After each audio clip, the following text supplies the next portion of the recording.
Hello,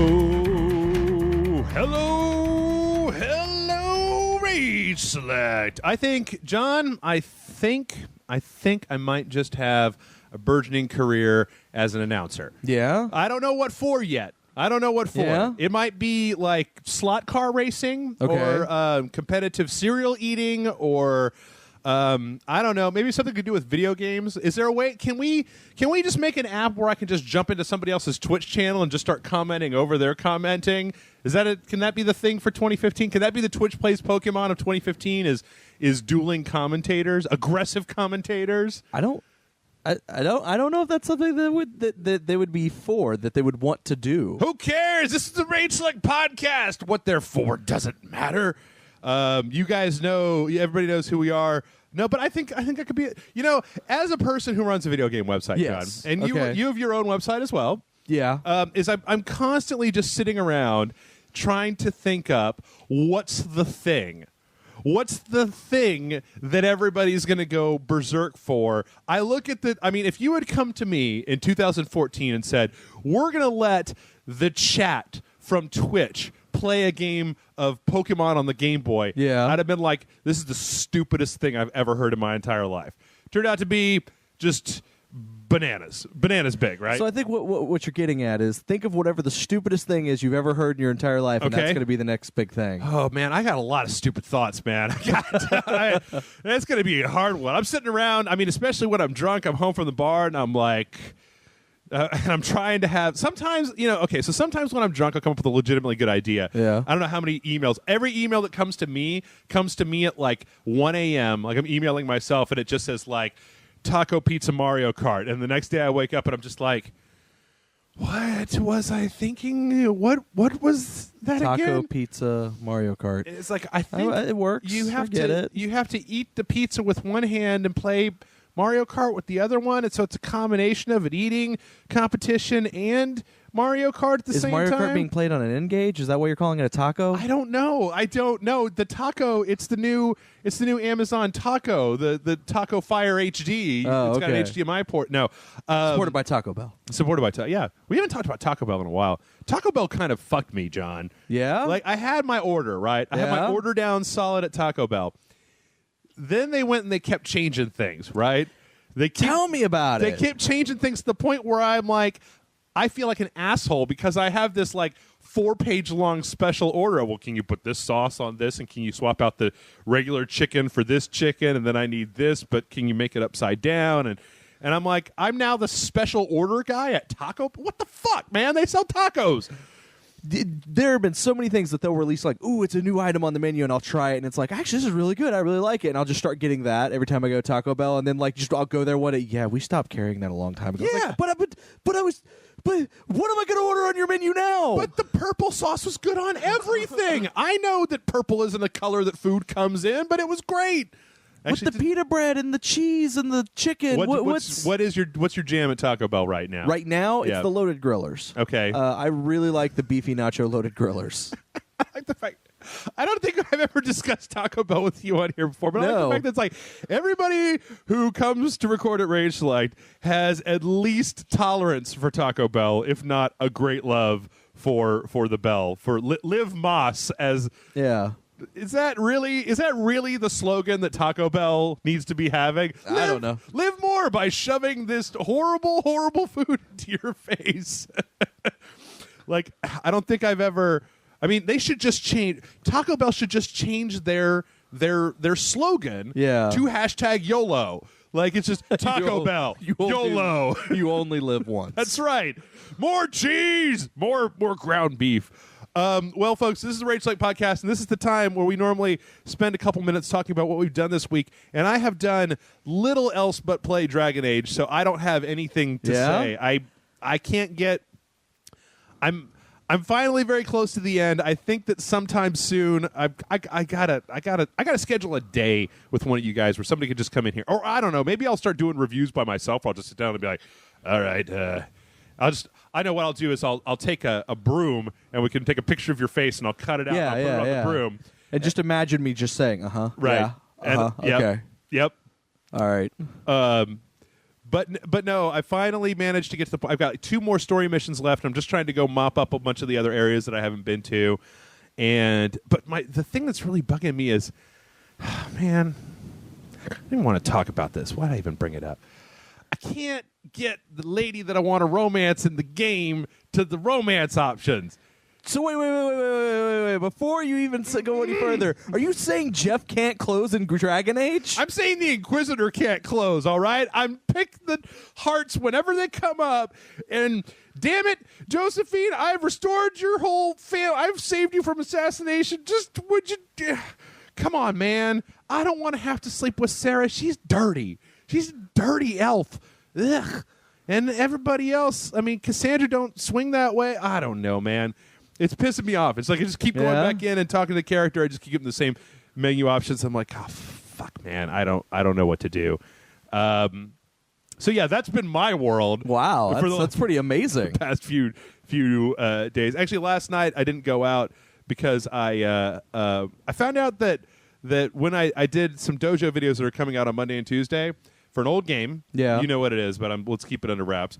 Everybody probably knows what it is. So, but I found this is like an old PC game that they ported, and it was fine when I was playing it, right? Yeah. 60 frames per second. This is a game that was never really meant to be played with a Y-axis. It was mainly meant to be played old Doom style, right? Yeah.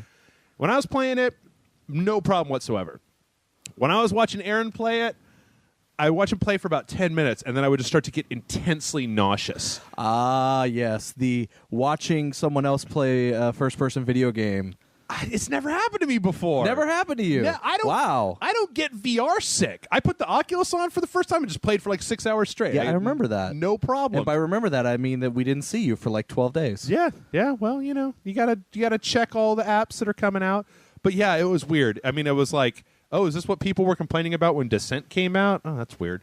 But anyway, that's what I've been doing. Have you been doing anything? What have you been up to? I mean, obviously I've been recording my own podcasts and stuff like that. I've been playing a lot of this Thursday on the iPad. They released WWE Immortals, which I've been playing a lot. Which is just for anyone who's played iPad games or tablet games. If you've played the Injustice Gods Among Us tablet game, it's that exact same game with a WWE skin slapped on top of it. Okay. There's absolutely no difference between the two games. But it's a fighting game? It is a fighting game. Is it like turn-based? No, it's like you tap on the screen to punch, and you swipe to do a heavy punch. You hold 2 fingers down to block. And is it satisfying? Yeah, I like it. It's free. Okay. It's also free, so you can't really beat that. Yeah.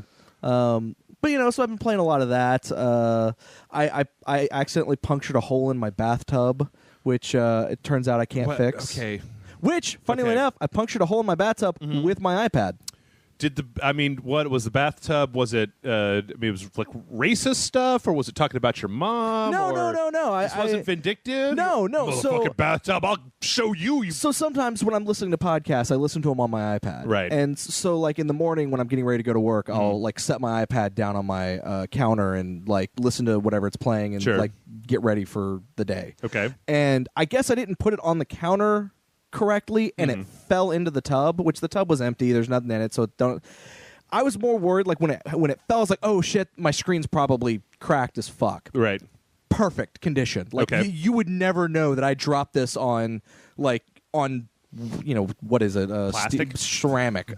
Ceramic tub or whatever. It's perfect. I've heard people have dropped their iPads on carpet and the screen is shattered. Really? And mine, turns out, put a hole in the bottom of my tub. A hole the size about of a penny. Okay. Or a dime. A penny or a dime, one of those two. So you're saying, okay, if I'm hearing you correctly, you're boasting that your iPad is invincible. Apparently. So we should take it outside for the video part of this podcast and drive my car over I would rather not. But it's invincible. I would rather not test that. I'll get the gun. You can hold it up. We'll play William Burroughs. It'll be great. You can put it on top of your head, and I'll shoot it. I promise I won't shoot you in the face. Yeah. I've done very little heroin today. It should be fun. The iPad part of it is not so much the thing. It's like the fact that I now have a hole in my bathtub. Right. In like so like I can't use my bathtub. Do you take a lot of bubble baths with I can't even take a shower because the water will go into the hole and go into the foundation of the house. I got 2 words for you. duct tape. I'm actually going to be doing that after we're done recording here today. Right. I think you should get the pink stuff, right? And then just wrap your whole bathtub in classy pink duct tape, and then you'll be good to go. I thought it was going with camo. I thought that was classier. Okay. Or you could, you've got tiles. You could make yourself a nice, like, Mario mural, like 8-bit style on there. Yeah. That'd be great. Yeah. It's just weird, man, looking up stuff because people, everyone I know, few people I've talked about it, like, about who I know do, like, home improvement stuff. They're like, oh, yeah, you can totally buy a kit to fix that. Go look it up. No, that's only, like, fiberglass tubs that you can do that. The ceramic ones, not so much. This is all riveting stuff, by the way. This is like the most awesome thing ever. This is like the most adult conversation I've had in any form with anybody ever in like my entire life. I mean, I got to tell you that this is a harkening back. I used to work for this guy, and he was all about, like, he loved going to Home Depot. Yeah, and he loved to. He's like, I built a deck this weekend. And I was like, that sounds exhausting and pointless because then when you're done, you got to go outside. I mean, ugh. Yeah, all these things that you were saying to me sound like horrible things. Yeah. Most of the stuff I've looked up online have just said, like, well, don't bother, just replace the entire tub. And it's like, I rent the place. I have to actually answer to a landlord. Right. I think that if that happened in my house, I would just start showering in my other bathroom and just stop using that one. So, yeah. But I tell you what. That's been my week. That's it? That's my week for the most part. No, WWE Immortals and a hole in my bathtub. Okay. No Tijuana, liquor store robberies. You got special ops missions in the Middle East. No. None of that? None of that. Okay. All right. Next week. All right. Well, I tell you what. We're a little bit shorter than we normally are on daily news, but that's okay because we got a lot of video game stuff to go over. Specifically, last week, Nintendo did a Nintendo Direct. Hey! Which, good thing that you're on today. Yes, it is, because I'm one of the few people that you know that actually enjoys a Nintendo product. Yep. And I got to say, it's funny because I was telling you this before we started, that when Nintendo first started doing their Nintendo Directs, boy, they were dull, stupid affairs that I didn't really give a shit about. Yeah. It was just, hey, Mario. And I was like, and Luigi. Now Luigi. Yeah, the year of Luigi was really a shit year. That's why, was 2014 the year of Luigi? Yeah. Okay. That's why 2014 was messed up. Forget Ebola, the year of goddamn Luigi. Fuck Luigi. I like Luigi. Well, Luigi's my favorite Mario brother. Fuck you too then, John. God. No, Why? I don't know. Why? My favorite colors. A tool. You want to know why? My favorite color is green, and I tend to like the second tier characters more than the first tier characters for video games. Rooting for the like second underdog. player, like that. That's because, and also again, I'm a younger child, and I had an older brother, so I was always playing player 2. So all right. So that I have an affinity for Luigi because of it. All right. I don't understand. I dressed up as Luigi one year for Halloween. You kids and your Luigis. I don't understand. Anyway, but this had a whole bunch of stuff, and we're going to try to go over it. Oh, this is actually not in the right order. All right, so we're going to be going all out of order. I'm going to see if I can't remember the order in which it happened, because I watched it right before we started this. All right. So first up, there is going to be a new Fire Emblem game. Yes. It looks pretty hot. I mean, it looks very much like a Fire Emblem game. I mean, I saw stuff about that. It looks exactly like Fire Emblem. Yeah. I mean, I can say that not a bad thing. The last Fire Emblem was great. Yeah. I never finished it, but I got really into it. It had this really cool. In fact, that's one of the things I kind of wonder about the new one is the last one had this really cool relationship system where you could hook two characters together into a team, and if you use them as a team, they would develop a relationship. And so in between there'd be little cutscenes where they were talking to each other, and sometimes they get real close, and sometimes they would become a couple or whatever, right? But when you put them together, they would move better and they would attack better, but you only had one combined unit as opposed to two separate units. So you limited your stuff a little bit. But I really enjoyed that game. I mean, Jason reviewed it back, I remember him liking it. Jason liked the Fire Emblem game, right? He's a huge, if I remember correctly, he's actually a pretty big Fire Emblem fan. Yeah, which was one of those things that kind of comes out of nowhere where you're like, what? It's like, it's like when he said he's allergic to avocado or doesn't like guacamole. Either one of those doesn't make any sense to me. Anyway, I don't like guacamole, but I'm allergic to carrots. But you're not allergic to avocados. No. But you don't like guacamole. I don't like guacamole. What the hell is wrong with you? Probably Explain yourself. I just don't like it. Why? It's creamy and delicious. I just don't like it. It's a creamy vegetable. I can't say. It's like got a I put wonderful it in my flavor. mouth and it makes me gag. What do you want? I want you to learn to love guacamole. All right. All right. I'm sorry. It's going to take me a few minutes to get over that. All right. So what else is happening here? You know what? I'm just going to go down this list in the order that it is. I'm looking at a sum up here on joystick, so I'm just going to go down the list, and we can talk about a few of the things here. There's finally a release date for the new 3DS here in the United States. I don't know if it was already out. I think it's already out in Japan. It's already out in Japan. February 13th, along with there's a shit ton of other stuff coming out February 13th. Whole lot of 3DS stuff. Yeah. So for those of you who have not been... I can't imagine somebody who's interested in a new 3DS who doesn't already know this stuff. I kind of feel like Nintendo fans are very rabid, but I kind of feel like the new 3DS isn't for new people who like have previously owned. I know it's not where you were getting at, but people who haven't previously owned a 3DS. Yeah. I feel like the new 3DS is for the people who already own a 3DS, a 3DS XL, or a 2DS, and want to upgrade to a better version. Yeah. Like I really feel like that's the purpose of this device. Well, part of this announcement, of course, was that much like in apparently Europe and Japan, this new one, when it's sold in the United States, is not going to come with an AC adapter. Nope.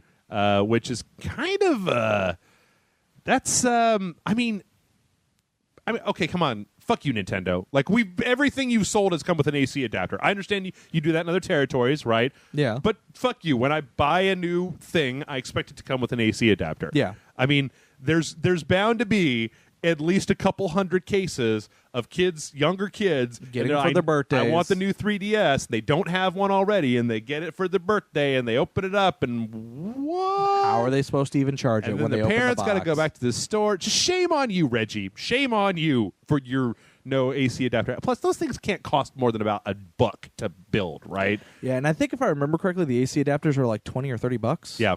Also, in the fuck you Reggie category, which I'm not going to. This is not going to be the theme for this, but apparently they're only releasing the XL, the new XL. Yeah, here the XL version. In America, and that kind of sucks because. Well, there's a reason for that one. Why is that? The XLs have sold better than the regular sized ones. I want the regular sized one. Like I usually use my 3DS. It's for travel, right? Yeah. So the thing is that I'd like it to be compact. Like I could adjust to the screen, and I mean I don't know. I've never actually seen a 3DS XL, so I don't know. I own one. Oh, okay. Yeah. Okay. Nice. So you remember there was a DS XL that was like you could barely hold it in your hands. Yeah, you set it down on a table. Yeah, no, it's not that. Okay, all right. It's nice. It works. It's great. I love it. I'm like my girlfriend Amanda had a regular 3DS, right? And I had a DS XL, and I actually preferred the DS XL over the regular DS. Okay. Well, what I'm really concerned, or what I'm really interested in, I mean, this thing, it has a couple new shoulder buttons. It's got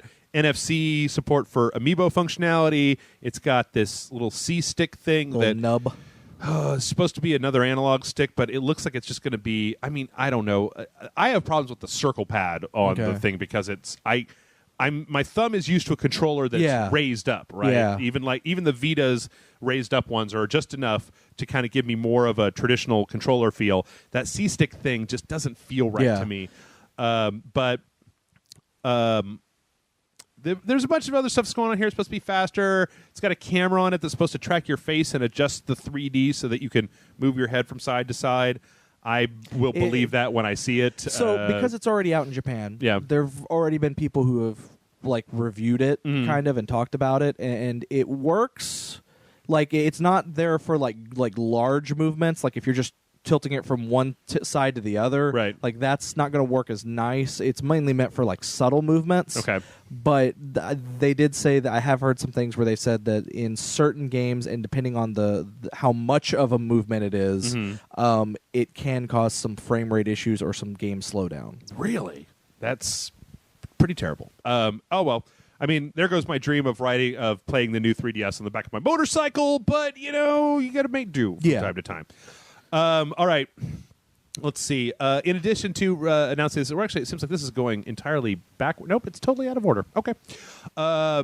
There was a Majora's Mask version of the new 3D that, as I understand it, sold out in some ridiculously short pre-order. Sold out like in a ridiculously short amount of time, which I'm not surprised by. And it's just, I mean, I've never wanted like I don't know. There's some psychological roadblock in my brain between like this is a general video game playing device. I don't want one character stamped on it. I don't know. It messes me up. There was a Zelda version of the 3DS. It was just like gold, right? Well, there was one that was I don't remember if it was the original, if it was like a DSi or a DS or a 3DS, but it was like a black handheld with like this gold trim on it and had like the Triforce on it. And I was like, oh, that looks awesome. If I could buy that, I would totally buy it. Yeah. For the 3DS XL, I actually thought about buying the Pikachu edition just because I thought it'd be hilarious for a grown man to own the Pikachu version. Sure. Because that amuses me on some level. Yeah. But yeah, so I've never really wanted to buy. I can get you. I mean, you wear a hat all the time. I can get you like a Pikachu beanie with his face on the top of it if you want to go the grown man ridiculous route, right? No. I like it in my consoles, my handhelds, my stuff like that. I like the ridiculousness. It was just I don't know. So yeah, apparently I don't know that it looks like an all right version of it. I mean, but whatever. I mean, I don't know. I don't do collector's editions. Yeah. Let's see. Next month, Monster Hunter 4 Ultimate, limited edition 3DS. Also, there's one of those. It's silver. It has the Monster Hunter logo on it, and Monster Hunter 4 Ultimate is coming to the 3DS. Yes. I mean, apparently, I don't follow Monster Hunter news enough. This has been in the works for a while now. Yeah, I'm not a huge Monster Hunter fan. Neither am I. I tried really hard with 3 Ultimate on the Wii U. Yeah, and it was just like here. I don't like this game very much. Not that it was a bad game, is that to me it was a very boring game. I think that what it really came down to, and I don't know if 4 looks like more of the same. I mean, it's a bunch of guys with giant bone weapons fighting giant monsters, right? But for me, when I played the 3, it seemed to require a time investment of the sort that I don't have to give to a video game. Yeah. That it's going to be like, yes, once you hit the upper tiers of this game, or even the upper mid tiers of this game, it's going to be an experience like you've never had before. It's like, great, I don't have 12 to 15 hours to play this game before it gets to a place where it starts to get more fun. Yeah. Also, very obtuse, and they said in the direct that they're going to have like more of a tutorial for 4 for new players to try to ease them a little bit more into the gameplay, which I think is cool. I'm sure there. What I did find odd about it though is that there's of all the things that there were in this presentation, it's only on the 3DS. Yeah, it's not. They're not putting out a Wii U version, which I mean, maybe the 3 Monster Hunter 3 Ultimate did better on 3DS than the Wii U. Or maybe they're going to put it out here and let it sit a year, and now coming to the Wii U, here's Monster Hunter 4 Ultimate G Fighter Alpha X Turbo Zerd sign. Let's see. Wii games are coming to the Wii U eShop. Aren't they actually already there? No, the thing is that, okay, the difference here, this is a weird and it's slight difference, and I'm actually going to dig into this. In fact, I'm thinking about, I don't know, you guys are listening to this after Sunday streaming. I'm going to look this up, and we might actually be playing Super Mario Galaxy 2 for Sunday streaming. Because, like my Wii U lit up today and was like, you can buy Super Mario Galaxy, Punch-Out, and some third game, I can't remember. Actually, just Super Mario Galaxy is out right now. Punch-Out comes out, I think, like on the 22nd, if I remember, and then... can't for the life of me. Metroid? No, I don't know. Yeah, I don't remember what the third one was. But the difference here is the fact that instead of launching into Wii mode and then going into the Wii shop through the Wii mode, instead of fully emulating it, they'll just let you download and play the Wii game directly through the Wii U interface. Yes. Which is not a huge difference, but what it does mean is that... apparently, you can use for any game that you can play with a classic controller. You can play it with the Wii U controller, with the Wii U pad, and stuff like that. So, I don't know. I mean, they also said they're slashing Mario Galaxy in half, and so I was thinking, well, I never played any of the Mario Galaxy games. Maybe we can play one of those. They're fun. Yeah, I think it's cool. I mean, it's in some ways this is functionality that should have been there from the start, right? Yeah, emulating a whole Wii just to get Wii compatibility on your Wii U always seemed a little kludgy to me, so I'm glad that they're getting away from that. Let's see. Fire Emblem series. Puzzles and Dragons. I didn't think you saw this particular part. I know of it, though. Okay, Puzzles and Dragons is coming to the 3DS. Yes. Or let me just pull this up and see if it's just 3DS or if it's both.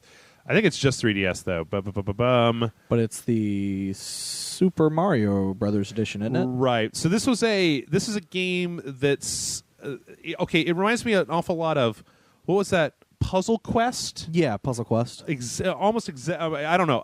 Apparently it's out for iPhones and Android phones, and I just downloaded a free version of my Android phone. Yeah. So I'm going to see what it's like.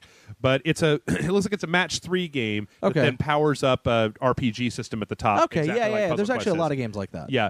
And then they're skinning the whole thing with a Super Mario Brothers skin, so you can play it like instead of dragons and stuff, you can because part of it is also Pokemon style monster capturing and then making your team out of those monsters. All right. So it's going to be Koopas and Goombas and things like that, and then you're running around the Mario overworld map as Mario. Cool. So slap a whole Mario skin on there. I don't know. It seems cool. Like there was actually a story when I was looking up news stories that said, hey, you know how you've never heard of Puzzles and Dragons before? It's sold like 42 million units in Japan or something like that. Yeah. Like, it's a huge franchise elsewhere. So I don't know. I'm looking forward to it. I really kind of am looking more forward to it on my phone because it seems like the sort of game that I would play more on my phone when I had 5 minutes to spare. All right, let's see.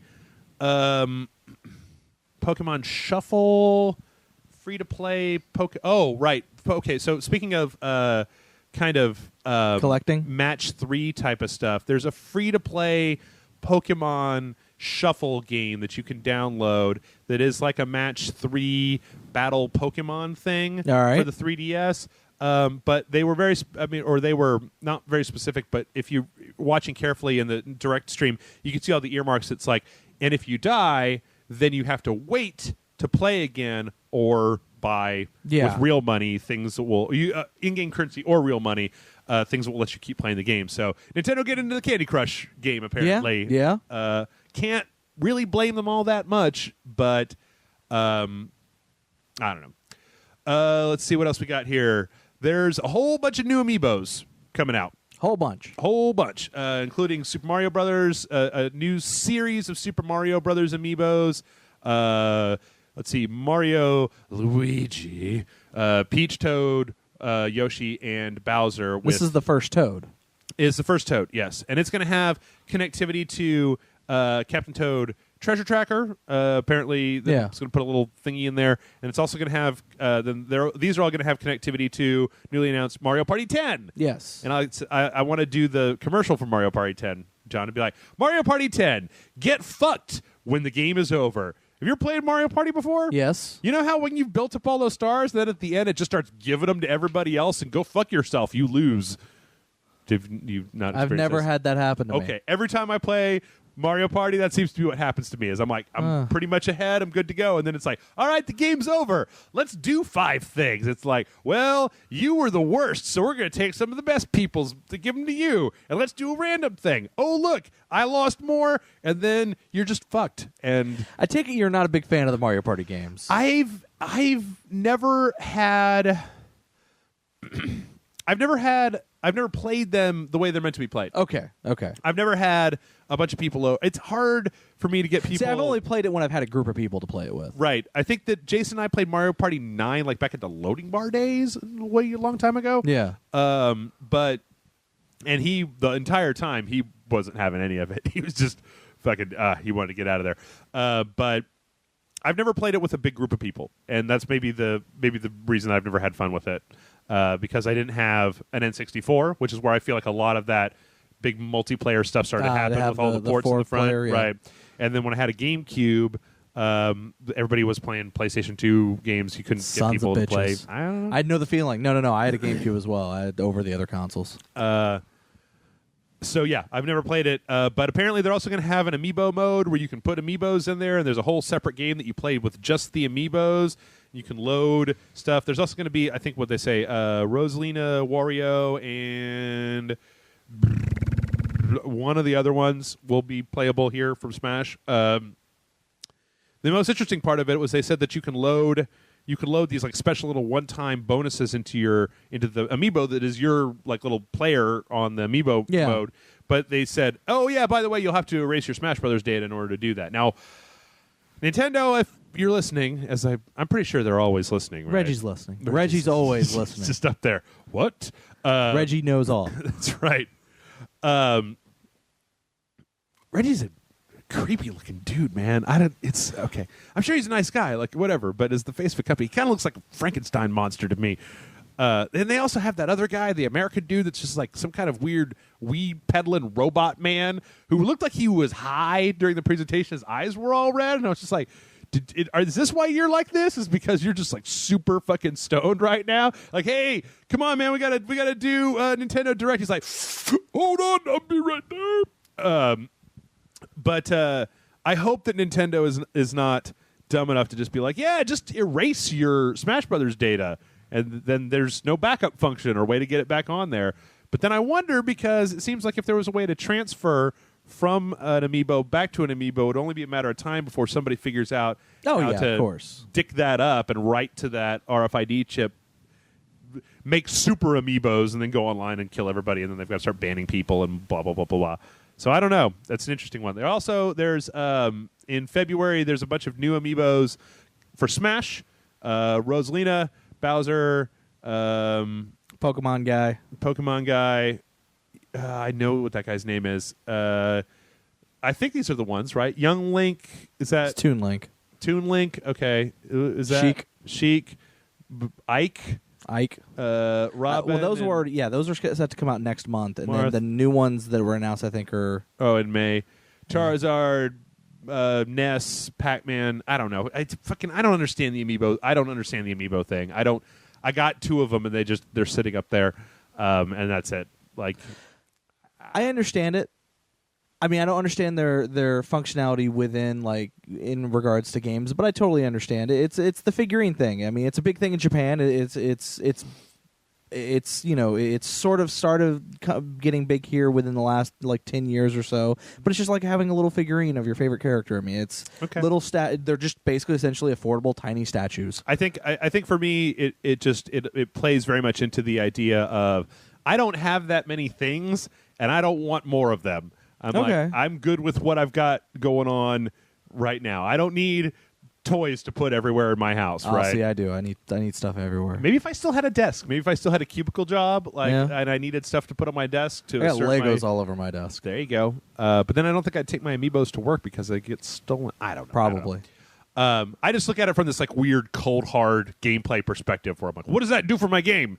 And then I see what it does for the game, and I'm just like, no, I don't want that. It's an interesting side note here we were talking about before. Yeah. You remember there was a story last week, some jerk-off asshole doesn't like Nintendo's lady characters and is buying up a bunch of Rosalinas and Robins and stuff like that. So that others can't. What a tool. Which doesn't make sense because, he's still giving Nintendo money. Right, yeah. I mean, he's keeping people from having them, but at the end of the day, I don't think Nintendo's sitting around going like, oh, well, that one sold really well, but people aren't talking good about it on Twitter, so discontinue? I don't fucking know. Guy's a wang, man. Just, I don't know. I didn't read the article, but I know of it. Oh, no, you should read the article. The dude, it comes off as like, he comes off like a misogynist internet asshole stereotype. He's like, Nintendo's crappy lady character design is just the worst, and this isn't the reason that I got into Nintendo in the first place, and I'm going to show them that... So his reason for getting in Nintendo in the first place was a Italian stereotype? Apparently. I don't know. Dude sounds like a tool. I don't understand. I'm pretty sure that he's just doing this as a scam. Yeah. I mean, I honestly feel like he's trying to buy up as many as I can to make them scarce, and then he's going to go try to sell them on eBay or I think that's the case as well. Unless that dude comes out, like I actually thought about looking to try to find this guy and emailing him and being like, all right, cool. I believe everything you're saying. Now make a video of you destroying all of those Amiibos when you get them in the mail. Like, put your money where your goddamn mouth is, because otherwise you're just going to sell them off on eBay and you're just being a tool. Anyway, that's all the Amiibo. Oh, wait, no, there's one more. Project Steam on the 3DS is going to have Fire Emblem Amiibo support because it's being made by the same developer. I think so, something Atlas like that. Or something like that. And it's not Atlas. No. I forget who it is. But the same guys that make the Fire Emblem series are making that game that John just cannot wait to play. I'm excited for it. Like, I don't know what it is, but something about the game actually looks entertaining to me. It looks fun. Abraham Lincoln in the steampunk and other robot. Random historical characters. Yep. But apparently you can throw some of the Fire Emblem characters in there. Ike and Marth. And Robin, and then the one other Lucinia or something like that. Yeah, something like that. Okay, they look totally out of place. I mean, we saw some video of them, and they're all swords and shit. And this is a big steampunk game, so it doesn't look quite right. But let's see. Then there was a very strange thing that happened, where suddenly this Japanese developer dude, and I don't know who he is, came on screen. He was wearing a suit. He's wearing sunglasses. He had his hair all done up. He looked like he was in the mafia or something. And he's like, "We're making a game. It's 4 players. It's free to play. You'll be blowing shit up. It's called Project Treasure. I can't tell you any more right now." And I was like, cool, man. Great. Let's see. He's director from the Tekken series. This is Tekken, that's right. Katsuhiro Harada. So I don't know. Said it was accessible, said it was going to be coming out, says it's going to be free to play. There was a picture that had like 4 faces on it, and I don't know. So we'll see. There was very little information on that. Not sure. Let's see. Hyrule Warriors is getting a Majora's Mask pack where you can play as which I don't understand this. You play as young Link, which makes a certain amount of sense, right? Yeah, because Majora's Mask is you are young Link. Right. But you can also play as Tingle? Okay. Which, as far as I know, is not from Majora's Mask. He is. Tingle's from Majora's Mask? Well, he's from a lot of different games. He was in Majora's Mask? Yeah. Okay. I thought he was only in the Twilight Princess. I thought that was where he came. Okay. Well, then never mind. No, because he was also in Wind Waker and Wind Waker. No, that's where I thought he came from. He's actually in a lot of games. Tingle is creepy, man. Yeah, Tingle is very creepy. Tingle is weird. I mean, like, I'm just saying that, like, Tingle is if you told me that Tingle was a child molester, I'd be like, I believe you. That's what the theory, long-standing theory was. I believe you. You want to molest that young Link kid, and we need to get Chris Hansen in here because also there's a Majora's Mask. You remember? Did you play Hyrule Warriors at all? I gave you my copy, right? Yeah, I have your copy. So you know the big overworld map? Yes. Like there's a new one of those for Majora's Mask. Oh, okay, that pack. cool. There's also 3 different costume packs. They have some silhouettes. I haven't played Majora's Mask, so I can't tell who those costumes were. I'm sure anybody else can probably say who they were.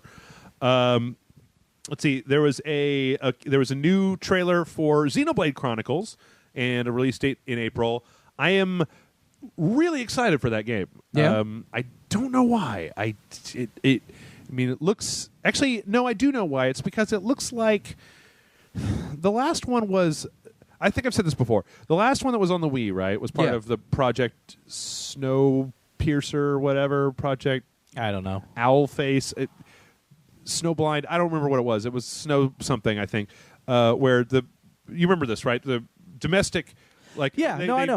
I'm familiar Nintendo to release with it. Yeah, some of the JRPGs over here. So that was the first one that was released. Yes. That, the last story, and I think there was one other one.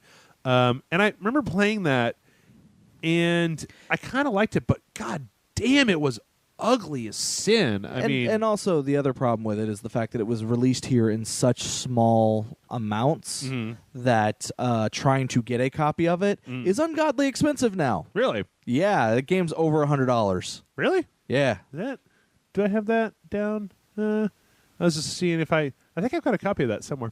Yeah, or at least last time I checked. I mean, it might have gone down since then, but I'm just saying, last time I checked, it was like over $100 for that game if you wanted to buy it on eBay or something. See, I don't know. It's weird because it's definitely got, I mean, at least from the part, I only played very shallowly. I played about 8 hours of it, right?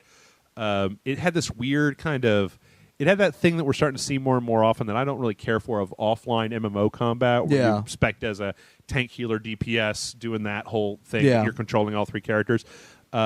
But the trailers for the new one, they look fantastic, and the world is gigantic, really good. and I don't know. It looks really cool. I'm interested in playing it. Kirby and the Rainbow Curse is still coming out and looks has fun. some Amiibo functionality. Apparently, if you use the Kirby Amiibo on it, it makes Kirby stronger or something. Yep. It supports the Kirby King DDD Mega Knight or whatever his name is. Yeah. And then I think one other one, but I can't remember which one. Basically, I mean, this is just this is the same as the old DS Kirby game, right? Where you just draw. Well, it's a new game, but yeah, it's that same style, and I loved that DS game. Like I don't know what it was about that DS game, but I bought it not knowing what type of Kirby game it was, and then just falling in love with it. So I'm really excited to see a new one. You'll have to get you on for that dojo, John. You know, I'm going to say that you could probably get Amanda because she's way more of a Kirby fan than I am. Okay, I don't really care about Kirby, so there's always that. But yeah, I mean, it looks all right, and Nintendo makes good games. But like, I could kind of care less about both that and the new Yoshi game. They're just a little bit too rainbow cutesy looking for my sensibilities. And that's not to say they're bad or anything. They don't really appeal to me. And then finally, there's a new Mario vs. Donkey Kong game coming out. Okay, that is called Mario vs. Donkey Kong Tipping Stars. And what they were talking about in the Nintendo Direct was that. You walk up to celebrities and tip them like a couple bucks here and there. No, you can make your own level and you can put it online. If you play somebody's level that's online, you can tip them with the stars that you earn in the game so that they have more stars to be able to unlock more pieces to be able to make new levels. Okay. A little weird. Like I get it. I mean, I guess if you're sitting there and you're like, well, I'm never going to make levels, but they'll just give all my stars to somebody else who is going to make levels. But what the other cool thing about this is that it's Nintendo's first cross-buy game. So if you buy it for the 3DS or the Wii U, you get the opposite console copy to download for free. So, and that's the Nintendo Direct. There's quite a bit going on in there. Damn, that took up almost all this first part. We're going to have to start whipping through news. All right, because there's still a whole bunch of news left. All right, here we go. Fast forward time, folks. All right, that's all the good Nintendo news. You ready for the bad Nintendo news? All right. I don't know how much you know about Brazil. Nothing. Okay. It's a Terry Gilliam movie, but no. It's a good movie. Apparently, it's depressing as fuck. Yeah, in Brazil has huge import tariffs for video game consoles. Yes, I think I may know that. Actually, like a thing here that says, let's see, the $400 PlayStation 4 in Brazil at launch was approximately $1,800 US after the import tariffs. Well, Nintendo announced that they are shutting down Brazilian operations. They're just like, we're not going to put out stuff here. We're not putting out software distribution there anymore. So, sorry, Brazil. I'm actually curious to know if we have any Brazilian fans of Rage Select. Like, I'm more interested to know, like, is that because we had that one question a while back where we got a lot of feedback from people, I believe, in the UK for a couple questions, and a few people from Australia talked to us about the whole Grand Theft Auto 5 thing. They said it was still really readily available, but I'm interested if we have anybody who listens from Brazil to know, like, is console gaming in Brazil considered like it's like a rich man sport, right? I mean, if a console is $1,800, I mean, I have to imagine that the price of games would also be jacked up. Yeah, is the point where in order to do that, do you guys sit a generation behind and just try to go for the cheap stuff, and then you're paying like what we pay for a new console for a PlayStation 3? I don't know. I'm interested to know. So if we have any Brazilian listeners, I'd be really interested to know in the comments, because I really wouldn't know where to start looking for that information. Yeah, no, neither would I. All right, so next up, here's part one of things that interest Jeff. All right? So apparently 2 years have gone by, but around in January 13th, oh, wait, no, that's already come and gone, but there's new songs to download on the Rock Band store. Yes, there is. There's an Avenged Sevenfold song, which everybody knows how much I like Avenged Sevenfold after the end of Black Ops 2, and how Jason and I spent 20 minutes bitching about Avenged Sevenfold in the review for it. And then people got all upset about it. Never mind. Avenged Sevenfold. I don't like them. And Foo Fighters. Surprise. Yeah. And the reason I say that is because the guys at Harmonix fucking love the Foo Fighters. And the Arctic Monkeys. Arctic Monkeys are good, too. Mm-hmm. Yeah, so, this release kind of came out of nowhere. Yeah. Well, it kind of came out of nowhere, but that's only part one. Yeah. Because part two is that Harmonix apparently also sent out a survey. Yeah. And this survey went out to people, and they said, hey, spread it around. And it was kind of asking people, like, hey, what did you like about Rock Band? But then there's a question that says, would you be inclined to pre-order a new Rock Band title? And my answer to that is yes, as long as it's on the Xbox One, because I can't play any of my games from the Xbox 360 anymore, so, there's that. Oh yeah, you have like $1 million worth of song DLC for Rock Band. Yeah, and my Xbox 360 is dead. Oh, it sucks. But okay, all right. I've spent enough money on Rock Band that I have decided that I've given my any future purchases to them as well. So here's the thing, I miss Rock Band. Me too. I miss having that excuse to just do that as a thing, right? Invite your friends over, get drunk, play plastic instruments in your living room, pretend like you're a rock star. Woo! And I don't know what day it was exactly, but it just seemed like one day everybody was just like, nope, not anymore. No interest in doing this. I think it was after the last deal when they stopped doing the weekly DLC. See, for me, it was way before that. I remember one day, like, a friend of mine was like, hey, I'm having a party. Will you bring over your PlayStation and all your Rock Band stuff? And I was like, yeah. So I went out. I bought, like, $75 worth of new songs. And I was like, great. And I got there and no one wanted to play it? Nobody wanted to play it. I was standing there by myself, just boop, boop, boop, boop. I was like, motherfucker, I spent $75. I'm going to play some goddamn Rock Band. But I would really love it. So what I think is probably going to be the thing, I don't know. I hope it's not another one of those, like, Rock Band Blitz. Yeah, I mean, those are all right. Don't get me wrong. I liked Rock Band Blitz, but I want an actual like Rock Band 4. I want Rock Band 4. Yes. I want next gen Rock Band 4. Yes. If you need, but my big question is that like, what do they do to go? Yes, it's still the same game, but we've upped the ante a little because that's what they've done with each Rock Band. Sure. The Rock Band 2 had. Oh, I forget what the difference between Rock Band 1 and 2 was, but other than just, I mean, it's so long ago.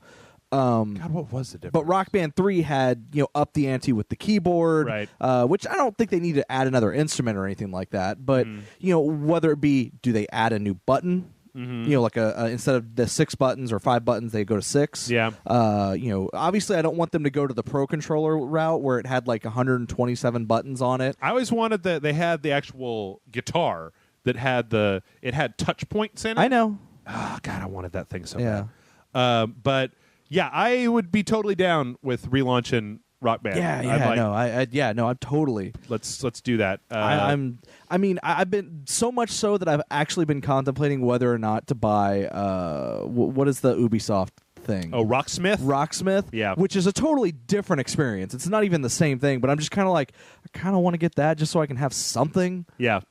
You just want to learn how to play like Alice in Chains. I don't even really want to learn how to play. I just want to be able to play a guitar, whether it be real or fake. I want to play a guitar on my console. God damn it! So you heard it, Reggie. You heard it. This is the time. Lightning is ready to strike new Donkey Konga out this winter. Nintendo. Oh my God, I'd love some Donkey Konga. But no, I really hope that this is signaling the coming storm of a new era of Rock Band. I mean, maybe if they could do. I mean, I'm trying to think of maybe if they could figure out some way to make your phone. Like a you mean like shell? SingStar did, where they had the phone being the microphone? Yeah, not like that, but a way to make your phone the instrument. I mean, maybe like a snap-in thing that I don't know. All I know is that I'm ready to spend another $250 on a whole kit of Rock Band.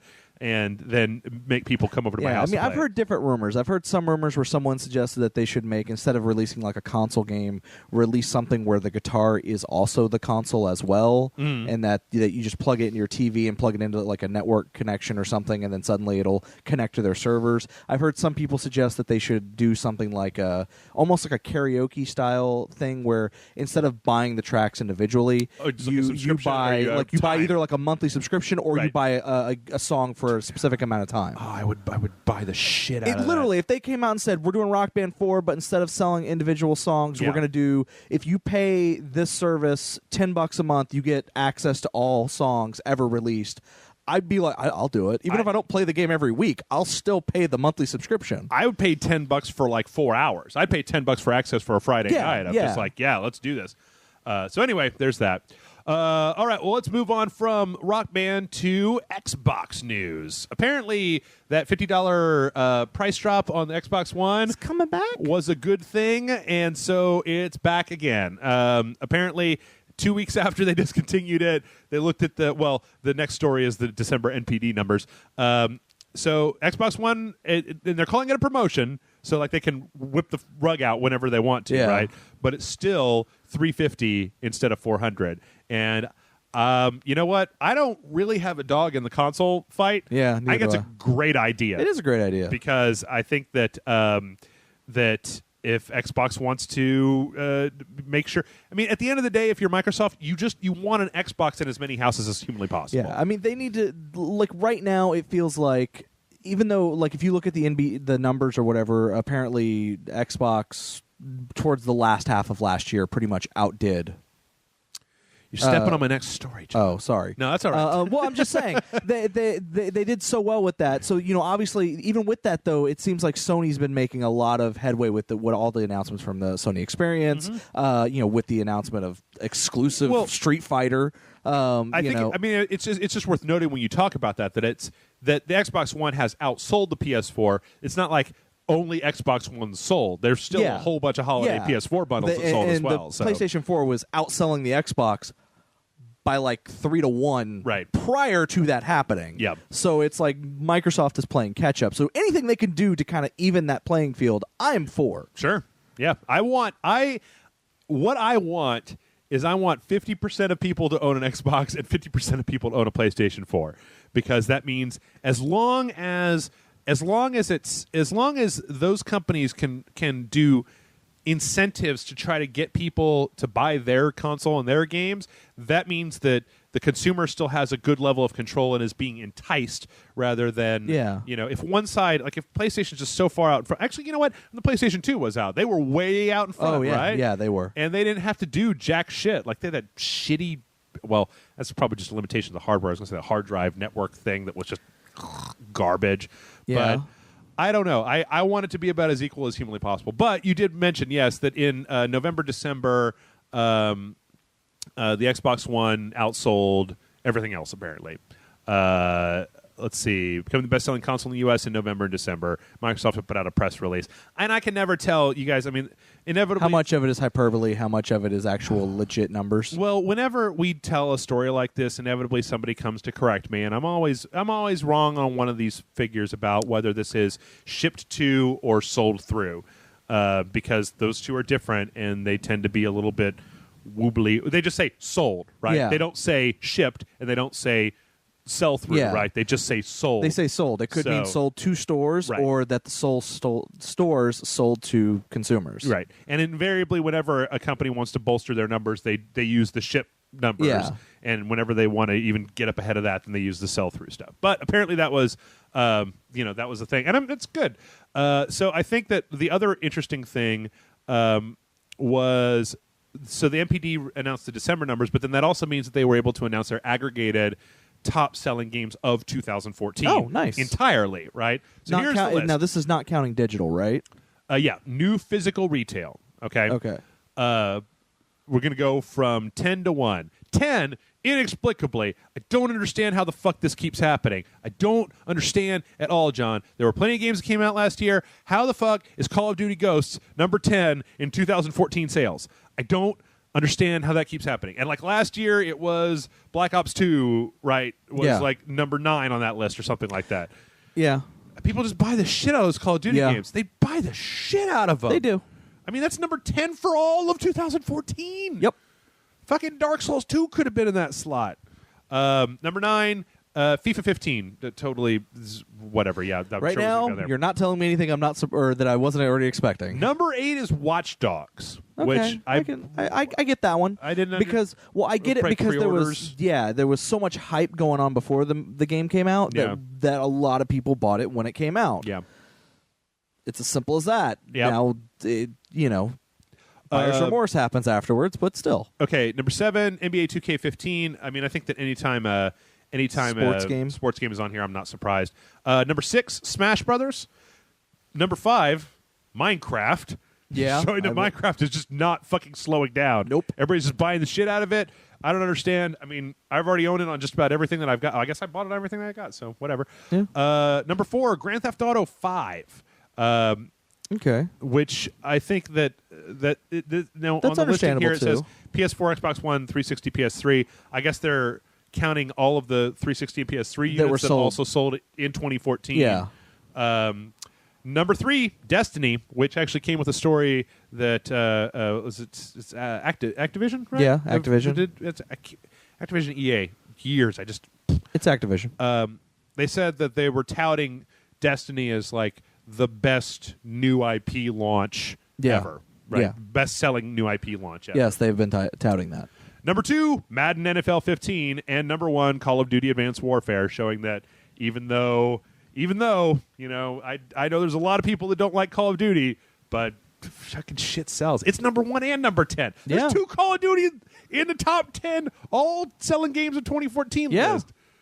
Damn. Now, I'm interested to know when MPD is going to be able to get their hands on digital numbers, which I don't think I'm curious about that, too. But, I mean, I don't think that Microsoft or Sony really has any incentive to tell them. Yeah. So, yeah, no, I agree. All right. Or even Steam.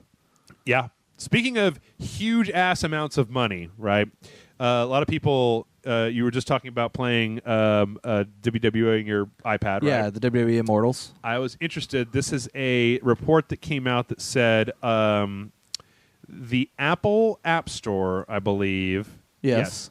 brought in $10 billion in revenue in 2014. Wow. So mobile ain't going nowhere. Nope. And I mean, I can't tell. It's got a little bit of detail there, but I think it's just interesting because I know that a lot of times here on this website, and a lot of times people who are really deep into video games tend to be a little bit dismissive of phone stuff. Yeah. But fuck, people are buying the shit out of it. Here's the thing. Buying the shit out of it. Sometimes while yes, there are going to be a lot of shovelware and shit out there on tablets and mobile devices, there's a lot of good stuff too. Yeah. And not all of it requires you to pay money either. I think I bought 3s last year, and that was it. I think it was the only thing. Of course, my phone didn't function for most of last year. But, all right. Speaking of lots of money, I guess that's continuing trend. Shadowrun Hong Kong went on Kickstarter and got fully funded last week. Nice. This is a sequel to Shadowrun Returns, and then the Dragon, whatever, the Fire, Dragonfall. But yeah, let's see. Within 2 hours, they went through. They were looking to get $100,000, and within 2 hours, they were up to $400,000, going through 6 of their stretch goals, and they've still got like the entire month. Yeah, left? like 30 days or 29 days. But when this comes out, Dragonfall, that was it. And let me see. Let's go to the Kickstarter page and see what they're up to now. $521,241 of their $100,000 goal, with 30 days to go. With 30 days as of right to now. Go. Yes, that's great because I like Shadowrun. It was a little sparse. It was short, but I never played Dragonfall, and I'm glad these guys are getting access to make more. Interesting.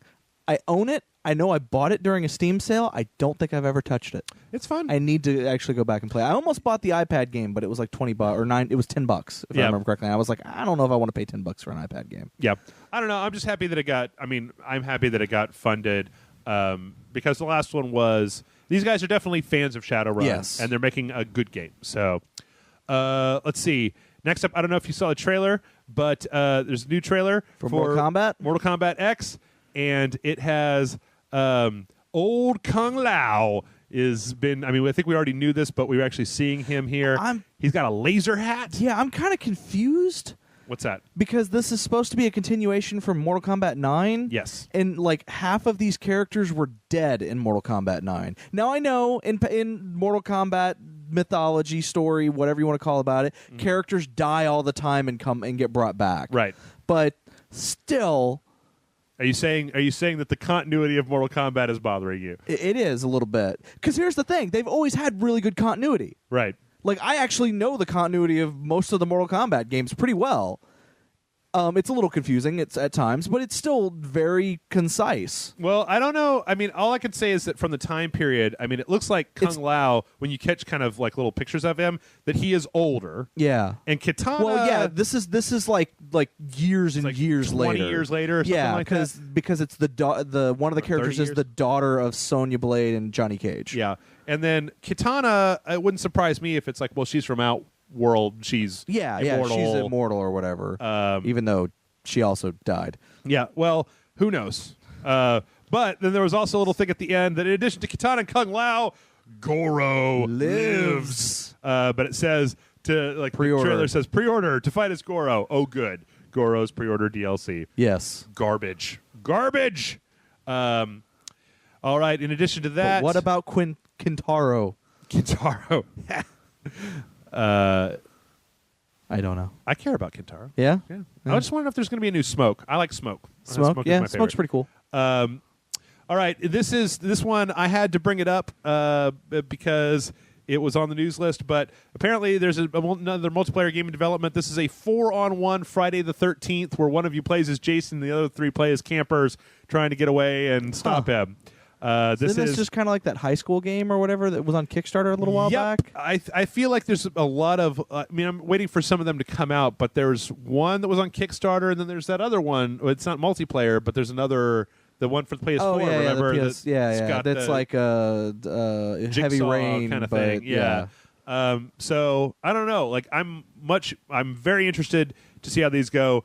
If this game comes out, I'm basically just going to have to bring Jason and Brian Salisbury, and I'm not going to be allowed to play this one because that's not. This is. I mean, I don't know enough about Friday the 13th. It's one of those things where it's like what? It's like 4-on-1, so you get like. I don't know if it's an online only thing or whatever, but you get some of the other rage selectors, and maybe you only put Jason and Brian Murphy on the or Brian Murphy, Jason and Brian on the mics, but you have the other people playing too. Or we could just sneak up behind them. Yeah, that's too. Hit them on the head, or make them think that we're all playing them, and then we kill them. Yeah. That's where you're going with this, right? I think so. Last but definitely not least, so there was also another story this week that I absolutely that I hated this story. I loved the response. So, as is their wont to do, the Australian ratings board said they would not classify Hotline Miami 2 for release in Australia. I heard about this. As is often the case in Australia, violent video game, they're saying they won't do it. So the developer said, when it comes out, just pirate it. I don't care.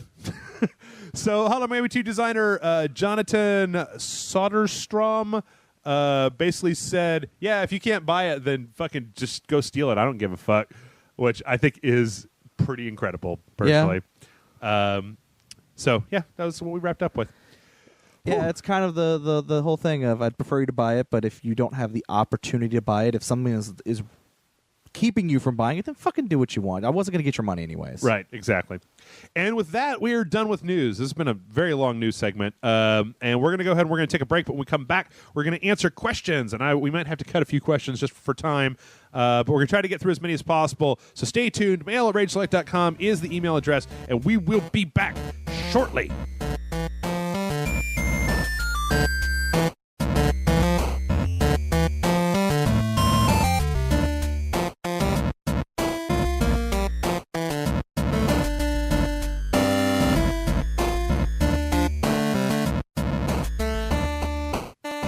We are back. We're back, John. Are you ready? You have your wisdom cap on. Are you ready to dispense? He's just giving me this look like he's giving me a look like I just brought him off the street, put him in front of a microphone, and I was like, hey, we're doing a podcast. And you're like, what? What's a podcast? Is that like radio or something? I don't know. Does it have something to do with like some bean pods or something? I don't know. That's what it is. I don't know. Pod people? That's what it is. is. Point at you like what's his name from? Yeah. All right. So let's get on to the questions. I don't know why that kind of like threw me off a little bit. Anyway, Sorry. All right. So our first question is coming in from Damien, I guess. It says, hey, Jeff and John, I was wondering what your view was on how much motion capture has advanced in the last few years, specifically as it relates to seeing the voice actor's face. Both Call of Duty, Advanced Warfare, and Infamous Second Son have Troy Baker's face front and center.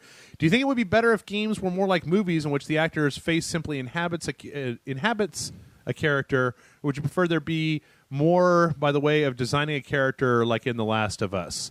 P.S. I think the lore of the Dong would be better suited with an Omega to the Alpha. May I suggest Assholophus as the Demon Lord, which only the hard and true shaft of the mighty dog can plug in this shit stream of evil. By the way, I thought you'd like to know you have an 18-year-old Jamaican listener. Oh, good. We're shaping the young minds of the world with the good word of Dongacles, and this is from Damien. So I think that what he's asking, right, is the difference between characters that are designed to look like the actors that are portraying them, yes, as opposed to just professional mocap stuff. I mean, I could say that I could definitely see a downside with making characters look like they're mocap actors because it just means that I'm going to be sick of Andy Serkis in like no time, right? And you're going to hate Nolan North's face eventually, because that man voices everything. I don't know. I mean, I think that I think there's a place for both. Yeah, I think so too. I mean, it's just like live action and animation. There's a place for both. Yeah, I think that. I mean, it's weird. I was actually thinking about this when I was watching Dragon Age, right? Yeah. So Dragon Age Inquisition on the PlayStation. I'm playing it on PlayStation 4. You can really start to see.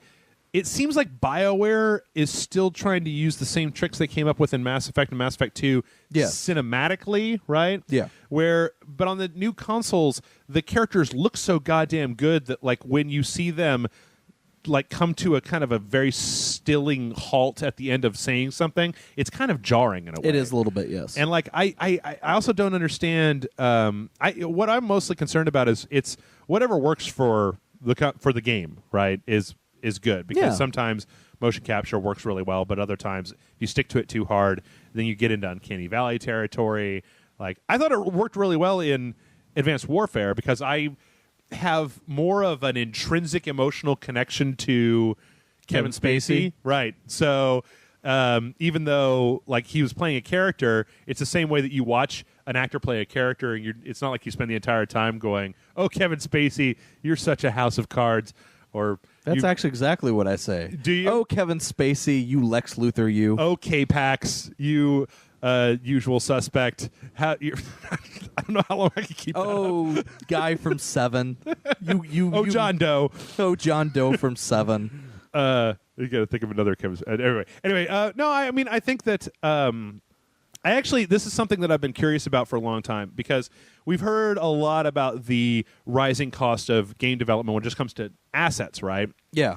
And the thing is that we've also tend to be hearing that as the amount of money that it takes to build assets goes up and up and up. I remember very specifically that like a year and a half ago or something, they were showing this tech demo for the Fox engine. Yeah. And how they can take a thing from the real world and scan it into the Fox engine and make it into a object that they can put into the world, right? And they can even scan a room that same way and make at least enough of a facsimile of it that you've got to clean it up a little bit, but you're just cleaning it up as opposed to building every single asset from scratch. Yes. Which makes me start to wonder at some point if certain type of game development, especially like AAA game development, is going to start to look more like a movie because the animations on your character are going to need to be so complex that it's going to be cheaper to hire motion capture than to hire a huge bank of artists to hand animate. In some cases, I think, right? Yeah, I mean, and also his question is a little weird because I mean, there's motion capture that's done that doesn't use likeness. Right. A good example of that would be Uncharted. Right. That they do all the motion capture for that, but they don't use those actors' likenesses in the game. I don't ever want to see what Nolan North looks like because to me he just looks like Nathan Drake. I actually know what he looks like. Yeah. And you know. But you know, but at the same time, you also have games like Heavy Rain or not Heavy Rain, but what was the one after that? The one with Remember Me?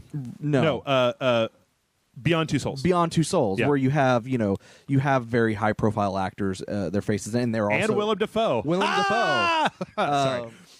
Well, you know, you have these high-profile actors who are also doing the mocap as well, Right. You know, so there is that as well. But I mean, there's different levels of mocap. I mean, you can even go back to Star Wars: The Force Unleashed. Right. That's where they actually scanned those actors' faces and even had like the little motion capture on their facial expressions and everything. And they specifically wanted to use those actors' likenesses because they planned to, at the time, use those actors in other mediums to play those same characters. That's what you guys don't actually know is the new J.J. Abrams Star Wars movie. It's just The Force Unleashed 3. That's all that it is. Yeah. No, I got the inside track, man. I got connections.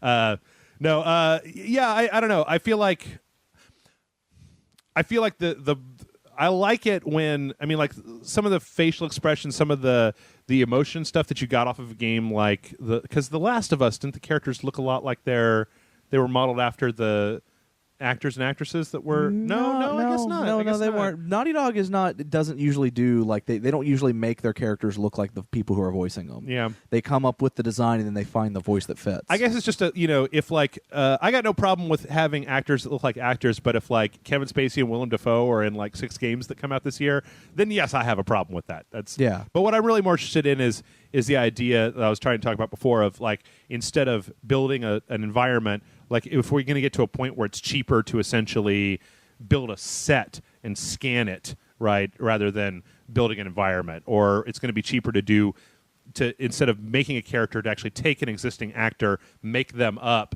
If the character expression and stuff is going to become much more important in this generation and maybe even the next generation of video games, then you can make a good case for why you need much more seasoned actors, right, than standard mocap folk. I don't know. Maybe I don't really know enough about that. Yeah, I don't know enough about it either. I'm very interested in it. I think the whole idea of it's actually kind of interesting. But I obviously I wouldn't. There's also, I mean, they're still kind of getting over the whole Uncanny Valley thing, right? It's gonna take a while, if ever. I don't even know if they'll ever get over it. Yeah. But it's gonna take a lot to get over that. Yeah, because Spacey, I mean, like in the cutscenes for Advanced Warfare, like pre-rendered stuff, you just looked like Kevin Spacey, right?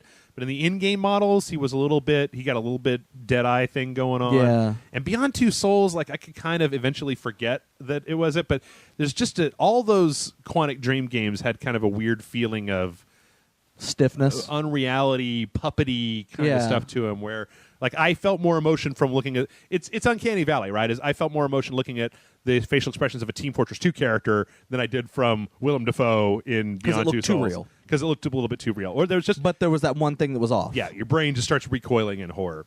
All right, our next one comes in from our friend FDRRR, who says, "Hey guys, Detective FDRRR here. A large portion of my childhood, early-ish teens, I didn't have an internet connection or online access. It didn't affect me at all until I did get internet, and as a gift, my parents got me Xbox Live as well. And then, holy shit, I went into a gaming coma for God knows how long." That brings me to my question. Should game developers give extra catering to those who don't have internet access? I mean, I know it's a small group of people, but since I was someone who played on several consoles without internet, I can only imagine it to be a little more difficult to play a game nowadays. For example, I can't even launch certain disc games on my Xbox unless I'm connected to the internet, which infuriates the hell out of me. Anyway, thank you so much for making such an awesome site, and keep it classy, Mr. Detective FDRRR. You're pronouncing it wrong. It's Fdur. Yeah, whenever I say the letters out, I want to keep going. This is Detective FDRRRRRR, and then we're into the pirate thing. I don't know. I mean, like, this is interesting because when the Xbox One was getting ready to come out, there was a big fervor, right, over the always online connectivity that was necessary. But it's funny because you'd almost think that with this last year, with all of the games that came out with like day one patches and stability and stuff like that, or stuff like Halo where you had to download the whole second disc, right? Like it's connections that or games that required you to be online. I mean, there's even some games, and off the top of my head, I can't think of anything right now, but I know that there were some games that like you can't even play the single player mode without an internet connection. Really? And it like on I don't, like I said, I don't remember them off the top of my head, but I remember there being something that I tried to load a game up and it was like, you need an internet connection. I'm like, I'm not playing online or with anybody. Why would I need an internet connection? Yep. So I totally get what he means. Yeah. Now there is the thought of, well, internet's becoming a household thing now, and it's right. Everyone has it, and except for like some small areas, but who doesn't have internet, kind of thing. Yeah. I don't know. Is something to be said about a game you can just put in your console and it works? Yep. I mean, specifically, yeah. It's such a I mean, if my internet goes down in my house, like. I will find a way. I'm like Jurassic Park and shit, man. I will steal my neighbor's Wi-Fi. I will turn my cell phone into a hotspot. He will take a monitor, some speakers, and one of his consoles to the local Starbucks, connect to their internet. Shit's going to get like posted. Like things are going to get uploaded and put online. That's going to happen. I will sit in the parking lot of Starbucks, freezing in the middle of the night, with my battery plugged into a freaking treadmill to keep it running. I mean, I don't care. Cups and string. The internet's going to be turned on here. But I understand that. I mean, it's weird because, okay, I remember when they had when Don Mattrick, the namesake of our podcast, kept shoving his foot in his mouth of just like, well, we have a console for people that don't have an internet connection. It's called the Xbox 360. I don't know why he's Ace Ventura, but that's just what comes into my head. Because he kind of looks like. Does he? A little bit like an old, cleaned up. I just imagine him like Statler from the Muppet Show. That's how Don Mattrick is in my. Anyway, but I wonder because I know that 2 years ago when they were talking about this stuff, right? Yeah.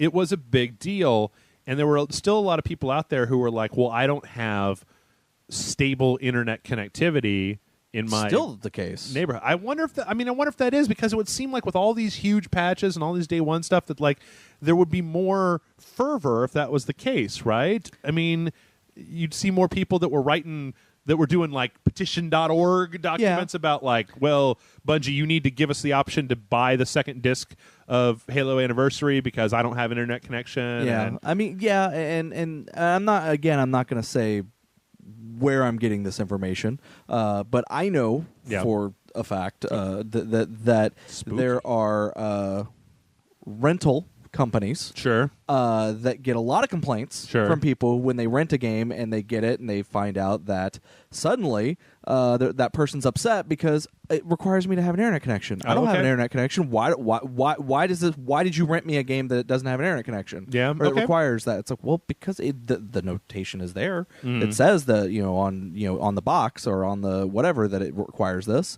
But people don't read that. They just get the game and they're like, oh, well, it says I need this and I don't have this, so this is stupid. I wonder if there's a good middle ground. Like, because the thing is that I know that a lot of people are going to point to the all those day one patches and stuff. In fact, I think we have a question that I would get back to this topic a little bit later. But so let's say that you do put out let's say that you don't. So in a lot of ways, people feel like I don't really have a leg to stand on because I got to buy everything, right? But you release an unfinished game, essentially, right? Yeah. You're releasing a game it's going to have a massive day one patch that takes care of all this bullshit that's on the disc, right? Yeah. So let's say that the company doesn't do that and they release a game that they feel to their best of their ability because as somebody who used to be in QA, I'll tell you this right now, there is no way to predict everything that's going to happen. I agree with you on that. And having worked for a video game company in the past, there is stuff that they will test every little thing, and everything works perfectly on the version that they have in their offices, and it works perfectly on like 60 different machines. And there's no errors, no glitches. Sends it out the door. Someone puts it in a console, and suddenly no one has skin. Right. I'm not saying that that's what happened. Just like the Predator, man. That's what happens. No. But so in this scenario, like Skyrim is a good example, right? Yeah. Let's say that you buy Skyrim, like Skyrim was able to run off the disc, right? Yeah. And you're on the PlayStation 3, you don't have internet access. The big bug on the PS3 was Skyrim. I keep trying to tell people, I don't know if people even care about this anymore, but as the game went on and you played it longer and longer, it started to slow down because the save files got too big. Yeah. It started cracking up the world, right? Now, as somebody who worked in QA, I can tell you that there's no good test case for playing a game for 100 hours to see if it's still functional at that point. You just don't have the manpower. Yeah. You're talking about daily builds here, right, with bug fixes. Yeah. So every time one of those comes out, you'd have to have somebody whose job it was. You couldn't even put out another build until you tested it for 100 hours. And what if it happens at 200 hours, not 100 hours? Yeah, right? exactly. So you get into this question of saying, like, there's always a chance that even if you release the best possible build of the game that you've got, that it still may have bugs in it that are going to require a patch later on or a hotfix later on. So in that case, you're still technically, I guess, releasing a broken game. And if you don't have an internet connection, you're never going to be able to really fix that game. I don't know. To me, it's an interesting question because I've kind of been on both sides of that fence, and I can kind of see where it's coming from. I do think, though, that Mr. Detective here has a good point of saying that, like, I don't think it's time to entirely, or maybe there should just be a second classification of games of, like, these are games that have been released that are rock solid, that do not need any patches, that are good to go, right? Like last year's Dark Souls 2, or even Dragon Age. I have it downloaded. I think there might have been a day one patch for it, but I don't remember there being any reports of any game crippling bugs if you just put the game in and played it, right? Yeah. On the other hand, Assassin's Creed Unity is a fucking big mess if you don't download a 6 gig, 3 gig patch or whatever for it. So, I don't know. It's a really good question. I feel like there should be more of an effort made to, I don't know. I don't even know how to. Because it's a hard thing. I mean, you have the developers who are like, "Hey, we'll ship it when we're done," but then people are pissed off, like, "Well, you're not shipping it fast enough." Right. Well, that's because it's not done. It's riddled with bugs, but you're not doing it fast enough. Right. That's from the fans, and then also in the same token, you have marketing going, "Well, hey, the fans are saying that it's not being shipped fast enough, and we need to make the money back on this game, so you should just ship it as is right now." Then they do, and the fans are like, "What the fuck? Why didn't you wait till it was done?" Right. Right. You know, it's kind of a damned if you do, damned if you don't situation. Plus, for some games. You also start getting into this whole situation where you say that if you're spending more time to get it done, you may be missing a release window, which could account for like 20% extra sales, Yes. depending on when Correct. you release it, right? Like if you're releasing something in October, like in time for the holiday season, it's a big thing and everybody's going to be buying it. You could be losing a significant amount of profit just by putting that off. So what do you say? Do you put the game off until next October when it's going to look a year dated? Do you put it out in the doldrums of February when people aren't spending money anymore, when only Jeff is going to buy it because he's got to fucking fill his airwaves? I'm really appreciative, by the way, to every developer that's putting games out in January, February, and March, because otherwise we'd have nothing to play. we'd be playing sequentials all the time. All right, it's Wednesday sequential, Yoshi's Island. No, so I don't know. It's a hard question to answer, and I don't think it's a binary proposition. Yeah, there's not a with that conversation. Unfortunately, there's not a well, this side is right or this side is wrong. Right. I do think it sucks that we do get a lot of broken games, and I do think, depending on the level of brokenness, it is unexcusable. Sure. Like I do feel that Assassin's Creed Unity was an unexcusable situation. Sure. But you know, I also don't mind. Like, I'm the type of person that when day one patches happened, I was okay with it. Like, Yeah. I wasn't a big deal with it because, you know what? A lot of people are like, well, I had a SNES and I put a game in and it just worked. Right. Yeah, but sometimes those games had bugs. Yeah, they did. I don't know. It's really. I mean, I think that this not last year, but moving forward, I'm really interested in this year, next year to see. I think that one of the big answers to this question is also going to be whether both Microsoft and Sony continue to have their service set to allow you to download. Because there's also the question of like, well, does okay? So let's project this problem out into the future, Yeah. right? Say is Sony and Microsoft, because Ubisoft, and I'm sorry, I don't mean to keep hammering on Unity, but it's an easy example. It's a recent example, right? yeah. There's plenty of other games from other companies. It's not just Ubisoft. There's other games that fall in this category as well. But let's say, just for the sake of argument for Unity, right? Sony and Microsoft are responsible for serving up those patches to people, Yes. right? How long are they to be obligated to be serving those patches up from their servers to people? 5 years down the road, are they supposed to still be giving you that update? Are they, because they've turned off multiplayer functionality for some stuff, they've turned off certain types of functionality for some games. So you say, is there a scenario where 10 years down the line, when we're 2 or 3 consoles ahead of time, Assassin's Creed Unity isn't essentially playable in any version except for that day one version? Like if we're 4 console generations down the line, right? If Yeah. we're playing on full, everybody's got full 3D hologram holodecks, right? Okay, whatever. You know, it's 20 years. I'm an old man. You're less old than I am, and it's the future. Kids are shooting laser drugs at each other in the streets, right? Is Microsoft obligated to continue to let you download the other CD for Halo Master Chief Collection? No. If you get, well, so then what's the time limit? So that's another Yeah. good question. And that's, of like, I mean, that kind of goes back to the whole thing of the original Xbox when Yeah. they announced, hey, the Xbox Live for the original Xbox is shutting down on X date. They even said, hey, Halo 2 on the original Xbox is going away. The multiplayer is going away. Right. They luckily Microsoft has been one of those companies that's been very upfront, like, hey, we're going to stop supporting this on X date. Right. So if you need this, go get it. Yeah. Because after that date, you're not going to get it again. Yeah. And luckily, there are people out there who will hack systems or get that data chunk or whatever and put it up online, and then tell you how to implement it in a way so you can install it on your modified console or whatever, so that if in the future you're needing that, you probably can still get it. Maybe, I don't know. Yeah. But But yeah, I mean, and Microsoft's not the only one who's done that. I mean, Sony's also said, "Hey, we're going to stop supporting MAG on X date." Oh, did they do that? I fucking forgot about MAG for so long. That game was, I didn't care for it. Anyway, it's an interesting question. Doesn't have a hard and fast answer. I think that the solution is probably somewhere in the middle. That the games that come out should probably be a little bit more stable than they actually are. But on the other hand, I think that we now live in a world where you're going to have to put up with a certain amount of internet connectivity. Yeah. Even if it's limited. It sucks. Even if you have to get online, download a patch, and then go offline, like when you're in an area or something like that, that's probably just going to be a fact of life from here on out. And I'm going to say, if you don't have an internet connection or you don't have access to internet connection, it sucks. I know. Yeah. I'm sorry. That's just the way the world is becoming. All right, this is a very short one. This is from our friend Son, who says, "Dear Jeff and John, which gaming generation has the best console rivalry?" Son. What do you think, John?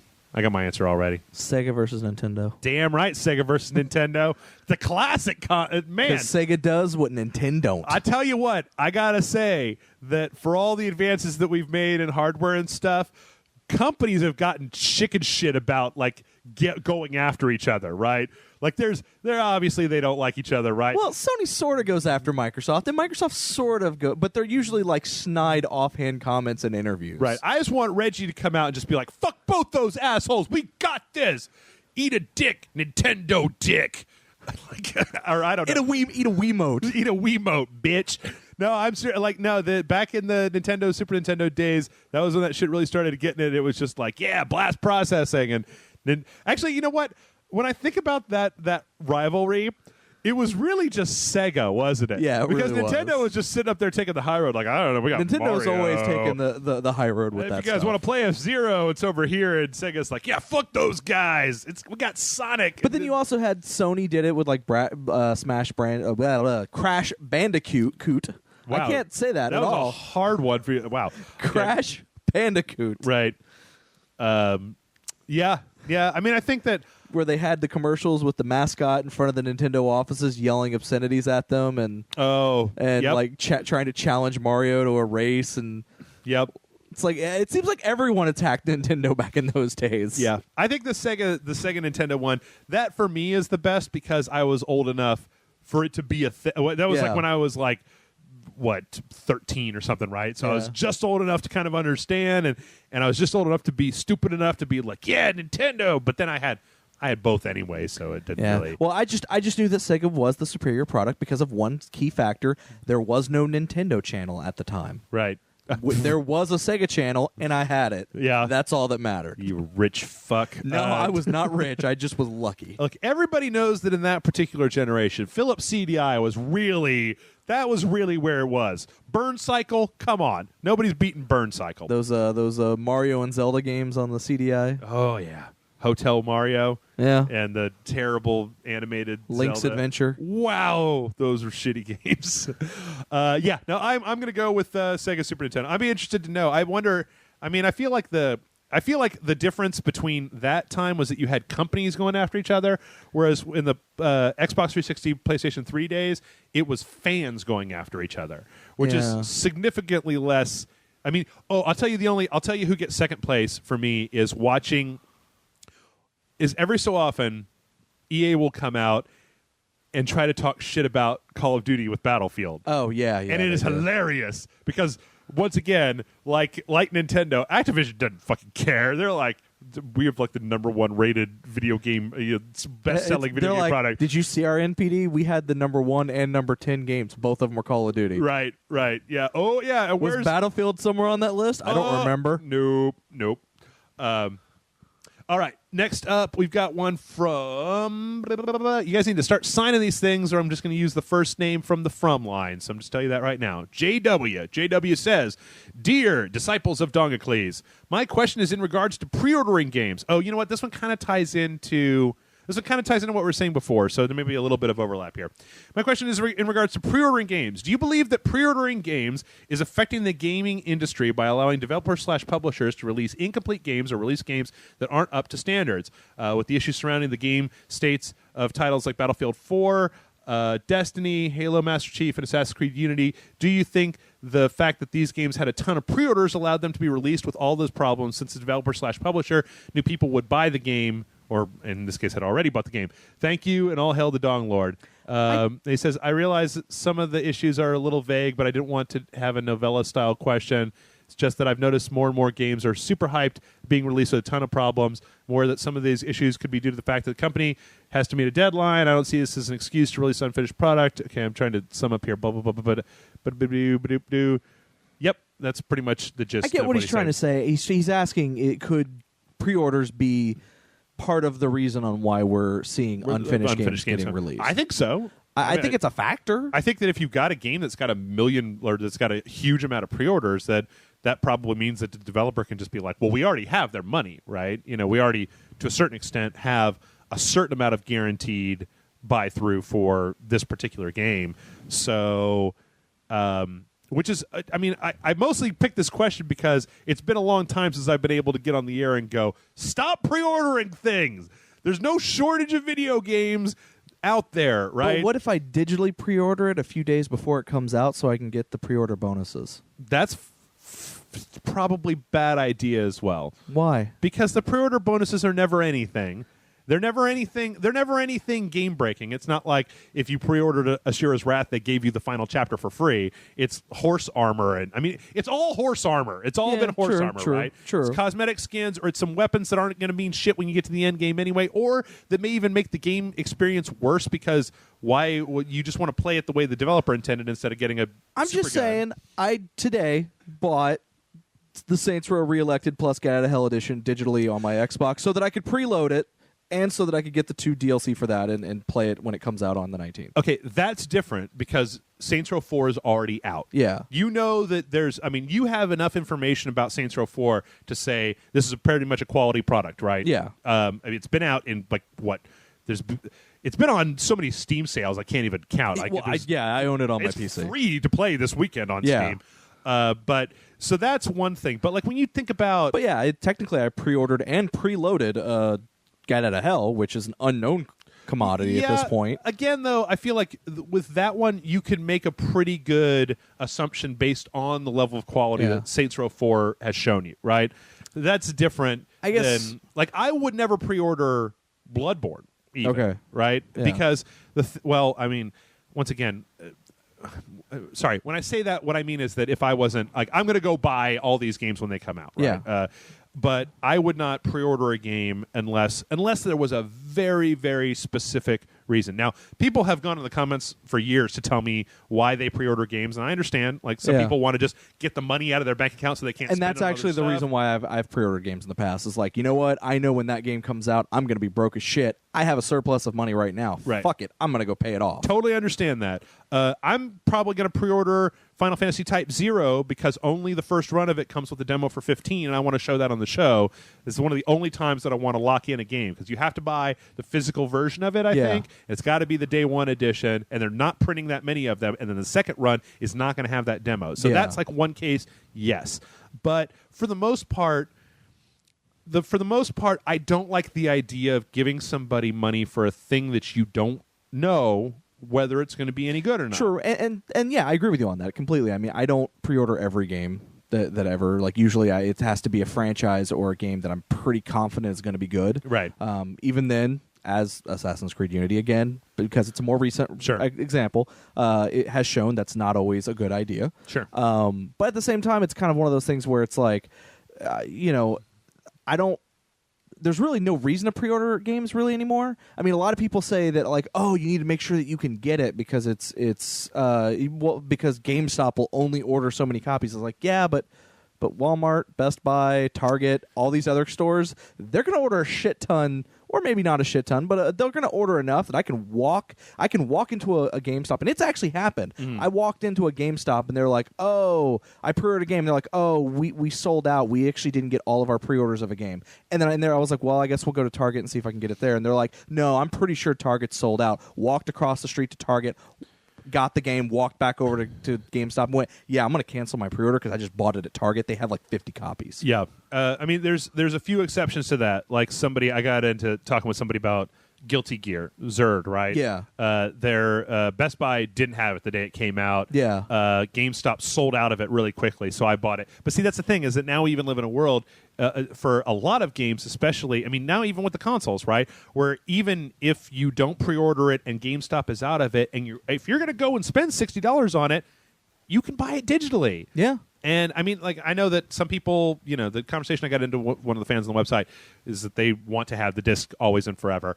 That's really not a luxury that I can have anymore, because when we get ready to record, I got to have the thing that we're going to record that day. Yeah. And I think I remember one of his arguments was, if I delete the game off my console and if I ever decide I want to play it again, then I have to go search for it. And I actually will say, I noticed something that I'd never noticed before, because I'd never deleted anything off my Xbox One. Yeah. Is that on the Xbox One, in the menu where they list all your games, on the side at the very end of the list is all the games that you don't have installed. Yeah. That you've purchased, that you own the rights to, so that you can easily just click on it and go install, and it reinstalls. Same thing. You don't have to go search for anything. On the PlayStation Store, there's a thing called Download List that you basically just shows everything. And it's funny because I can go into my download list, and it literally has everything I've ever downloaded from the PlayStation Network, whether it was on PSP, Vita, PS3, or PS4, in a giant list. Where if I go to the bottom of that list, it's like Mortal Kombat 2, like the first game that I download, Gauntlet or something like that. Calling All Cars, right? But back to pre-order, I just don't think there's any good reason to pre-order a game. I think that the closest I can get to advocating for pre-order is early access. Early access, or the ability to if it's a digital game that you're purchasing, right, that to download it to your console before it gets released. Because again, the reason I bought the Saints Row is I actually have it installed on my console right now. Sure. I can't play it till the 19th, but I don't have to download anything on the 19th. I just turn my console on and boop, right, I get in the game. Yeah. No, and I understand that as well. I think it's just it's mostly, in fact, it's even less pre-order. It's even less pre-ordering on the digital service as much as it is I just don't like the fact that it's weird. Video games, more than just about any other entertainment product I've ever seen, GameStop has made it seem normal that they can ask for pre-orders and then only order as many copies for their store as they get pre-orders for. And then when you go to the video game store to buy a video game, go, sorry, you should have bought that ahead of time. You go, what other entertainment product works like that, right? None, zero. And it's only because GameStop has somehow managed to, and before, I remember when this shit, it was just access to the game. There was no pre-order DLC. There was none of this stuff. It was just that if you didn't pre-order it, they didn't order enough for you to buy it. I think that's horse shit. And they should have to act like a fucking store and stock video games. If they only think there's going to be 5 people that are going to come in to buy that game, they should stock 5. And if number 6 comes in, whatever. Anyway, I feel like this is another thing that factors into that same thing. Why should you not pre-order? Because it also lets companies have like a guaranteed idea of how much they're probably going to sell, give or take. Where a point where marketing can just say, "Look, we don't care if it's not done; just release it." Right. All right. This next one comes in from Witch Rolina, who says, "Drink, draft, beverage, tonic, potion, brew, elixir, whatever you call it. We all love those fun little liquids you shove down your throat anytime it feels dry. But some flavors are better than others, and sometimes you like the unusual flavor more than the mainstream one.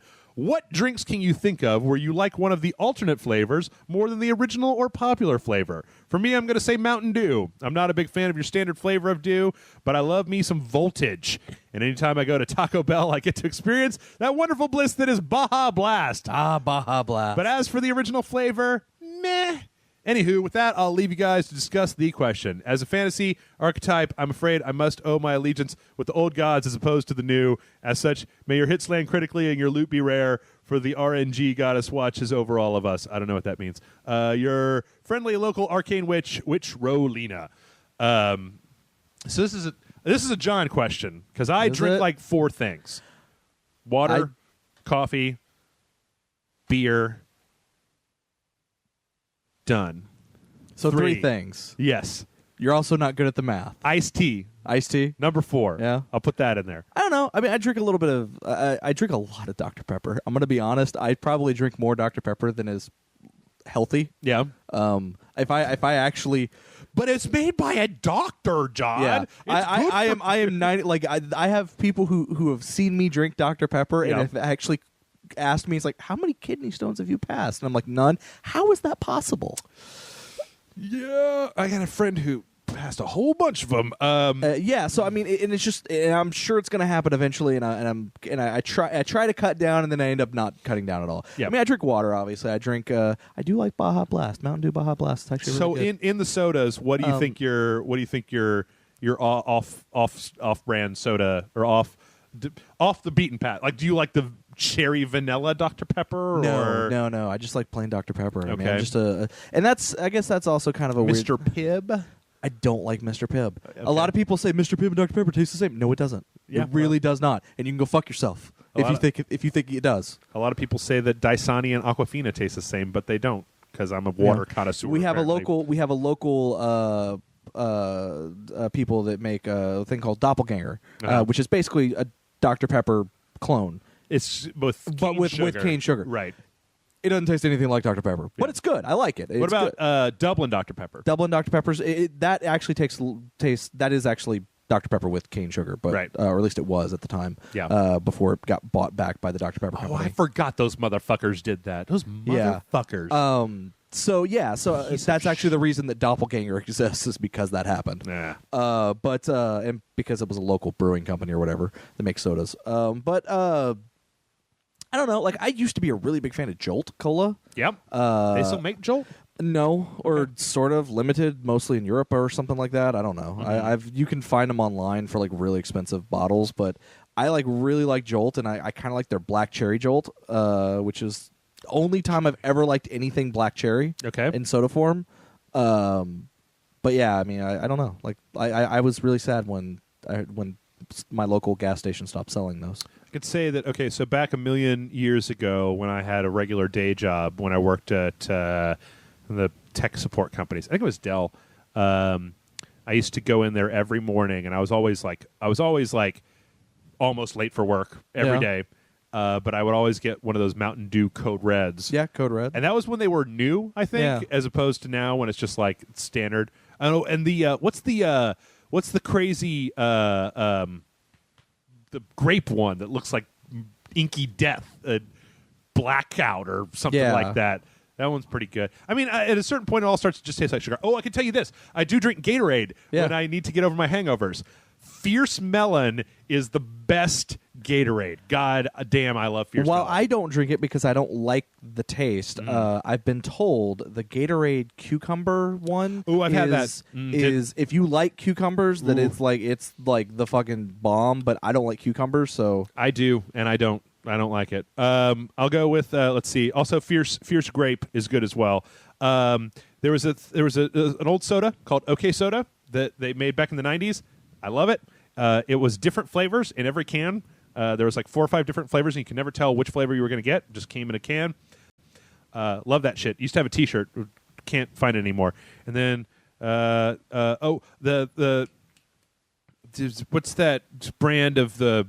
It's like a bunch of vegetables just pulped down into a V8. No, well, yes, V8. It's kind of like that, but they're fruitier. They've got like there'll be like there's a green machine and a berry blast and like mango something. It's I can't remember. High C? No, it's like Odwalla, but it's not Odwalla. It's the whatever the one. But they have one that's like carrot juice that has like carrot and orange in it. I couldn't drink that. Oh man, I think that shit's great. I couldn't drink that. I'm allergic to carrots. It's only got like 12 carrots in it. Still. No? Okay. They've got a guacamole flavor. Is that? God damn it, Jeff. All right, next up, this one comes in from Joe. Joe says, "Dearest prophets of the Donged One, great news to share. I recently got a new job and will be moving to the big city. As excited as I am for this new adventure, I'm also extremely nervous about leaving my home state and being 5 hours from my family. Not to mention trying to make new friends and, oh yeah, do a great job. What advice can you give this 20-something as he prepares for his big move? Thanks and always rage on, Joe." I'll give you this piece of advice, Joe. Hire movers. Best decision I ever made in my entire life. Yeah, I'm going to have to hire movers the next time I move. Fucking, no matter how much it costs, it's way better. I've lost friends because of moving. Yeah. Like, them helping me move. Like I can't find them when we were done. They just they went into witness It's protection. funny because they were fine for most of the move until we got to my comic collection, and then they were just like, "I'm never helping you with this fucking shit ever again." Comics are heavy. They are, especially when you got like 13, 14 long boxes. I've got like 4 or 5 short boxes. I got a lot of comic book, chef. Let's see. Going to the new city. What do you do in the new city? I'd say when I moved to Seattle, one of the things that really helped me was walking around my neighborhood. I mean, first, it depends on make where sure you you move to an area where you can walk around your neighborhood. I made that mistake. What, the place you live now? No. When I was in Houston, when I moved to like Sharpstown, Houston, which is a bad neighborhood. Like you don't want to walk. The knife stabbing. Let's see. Bars. If you like to drink, figure out what I usually do. Local watering holes. Those are good. Figure out what's near you. Make sure you're in a decent neighborhood. Like to kind of again to go back to my mistake. My first apartment on my own by myself. Yes. I moved to an area that and this is a story I've explained in other places, but the local pizza places would not deliver to my apartment complex after dark. Now, if you asked lived in them, a really bad neighborhood. If you asked them, what time does after dark mean? Right. They would say that is up to us to decide at the moment. Okay. Because after dark means when it's dark outside. And maybe I'm an asshole, but I actually asked one of the people, like, so let me ask you a question. Let's say it's rainy. There's a lot of cloud cover. So much so that the sun is eclipsed and it's dark, but it's like 2 p.m. Yeah. Are you saying you won't deliver to my apartment? And they're like, yeah, that's exactly what we're saying. I'm like, all right. I live in a ghetto ass neighborhood. I should have checked that before I moved here. Awesome. Yeah, I actually lived in over in one of the east side apartment complexes here in Austin for a while, and it was weird because I didn't understand for a long time that I lived in a bad neighborhood until one of my best friends at the time, who was this girl that I knew, and she was like, well, I'm not coming to your house, and if I end up at your house and it's dark outside, you're walking me to my car. And I was like, okay, because I hadn't really thought about Austin as really being a very crime heavy place, but I think that's kind of I don't generally have to worry about crime all that much. I'm kind of a dumpy looking. I don't look like I have any money, right? I drive a shitty car, and I'm a dude, so people don't really want anything from me. But anyway, back to this question. We're telling stories about living in bad parts of town. I would say, I think that if you are a drinker, and this is one of the things that I didn't know. He says he's 20 something. So I'm going to assume that he's old enough to drink. If you are a drinker, even a moderate drinker, going to a neighborhood bar and just chatting with people around there will probably get you more information about your local scene, right? And people tend to get more friendly when they drink. So I mean, if you live in a really shitty neighborhood, it'll be like the Scene and Police Academy where they go into the Blue Oyster Club or something, or but I don't know. Whenever I move to a new area that I've never lived in, I'm a little bit different. Because obviously I don't drink alcohol. Right. I figure out where my local comic shop is, and then I pretty much use that as the landmark to figure out how to get anywhere. Okay. That's what I do. Comic shop's good too because I don't know. I've only frequented a couple of comic shops here in Austin because I had to stop because it became too expensive.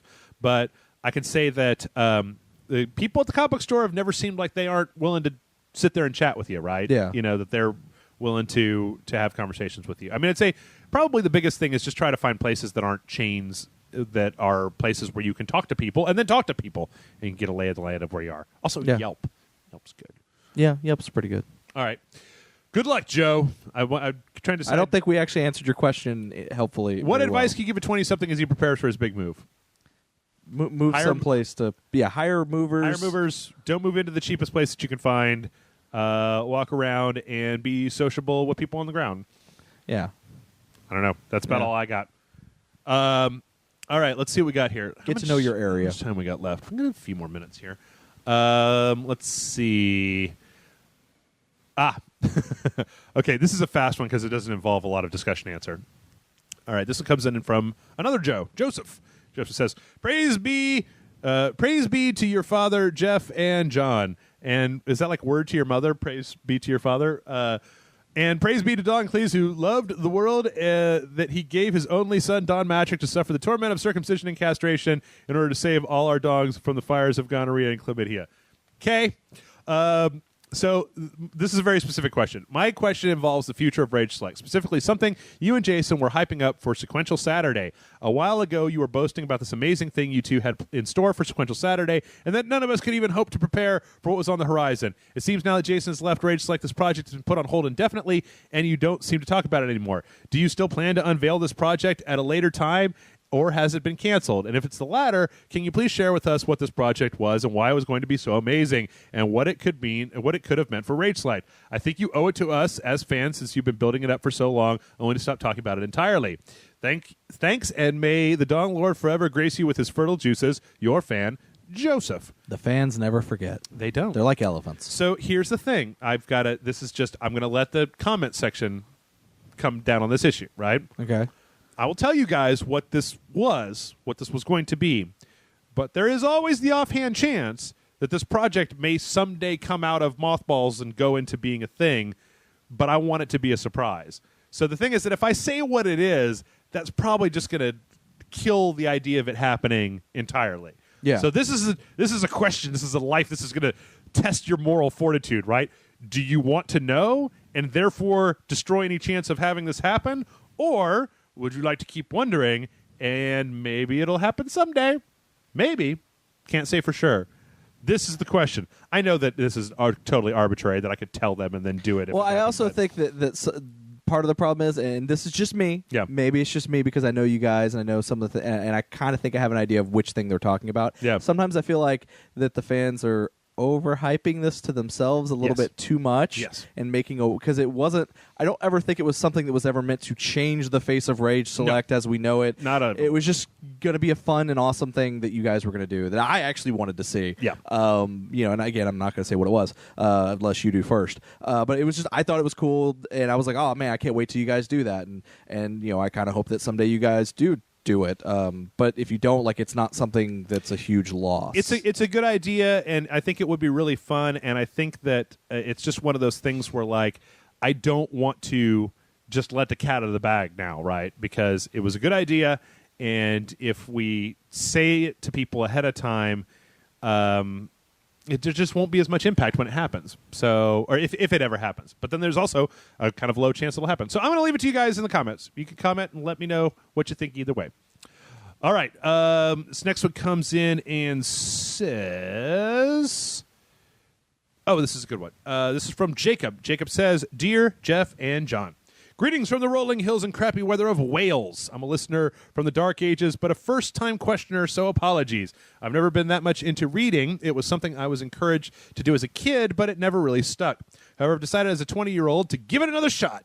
And where better to start than Lovecraft? The deep and fucked up mythology and the horror theme seemed right up my alley, but upon doing some research, I discovered that in his writing days, Lovecraft was a massive racist. Yep.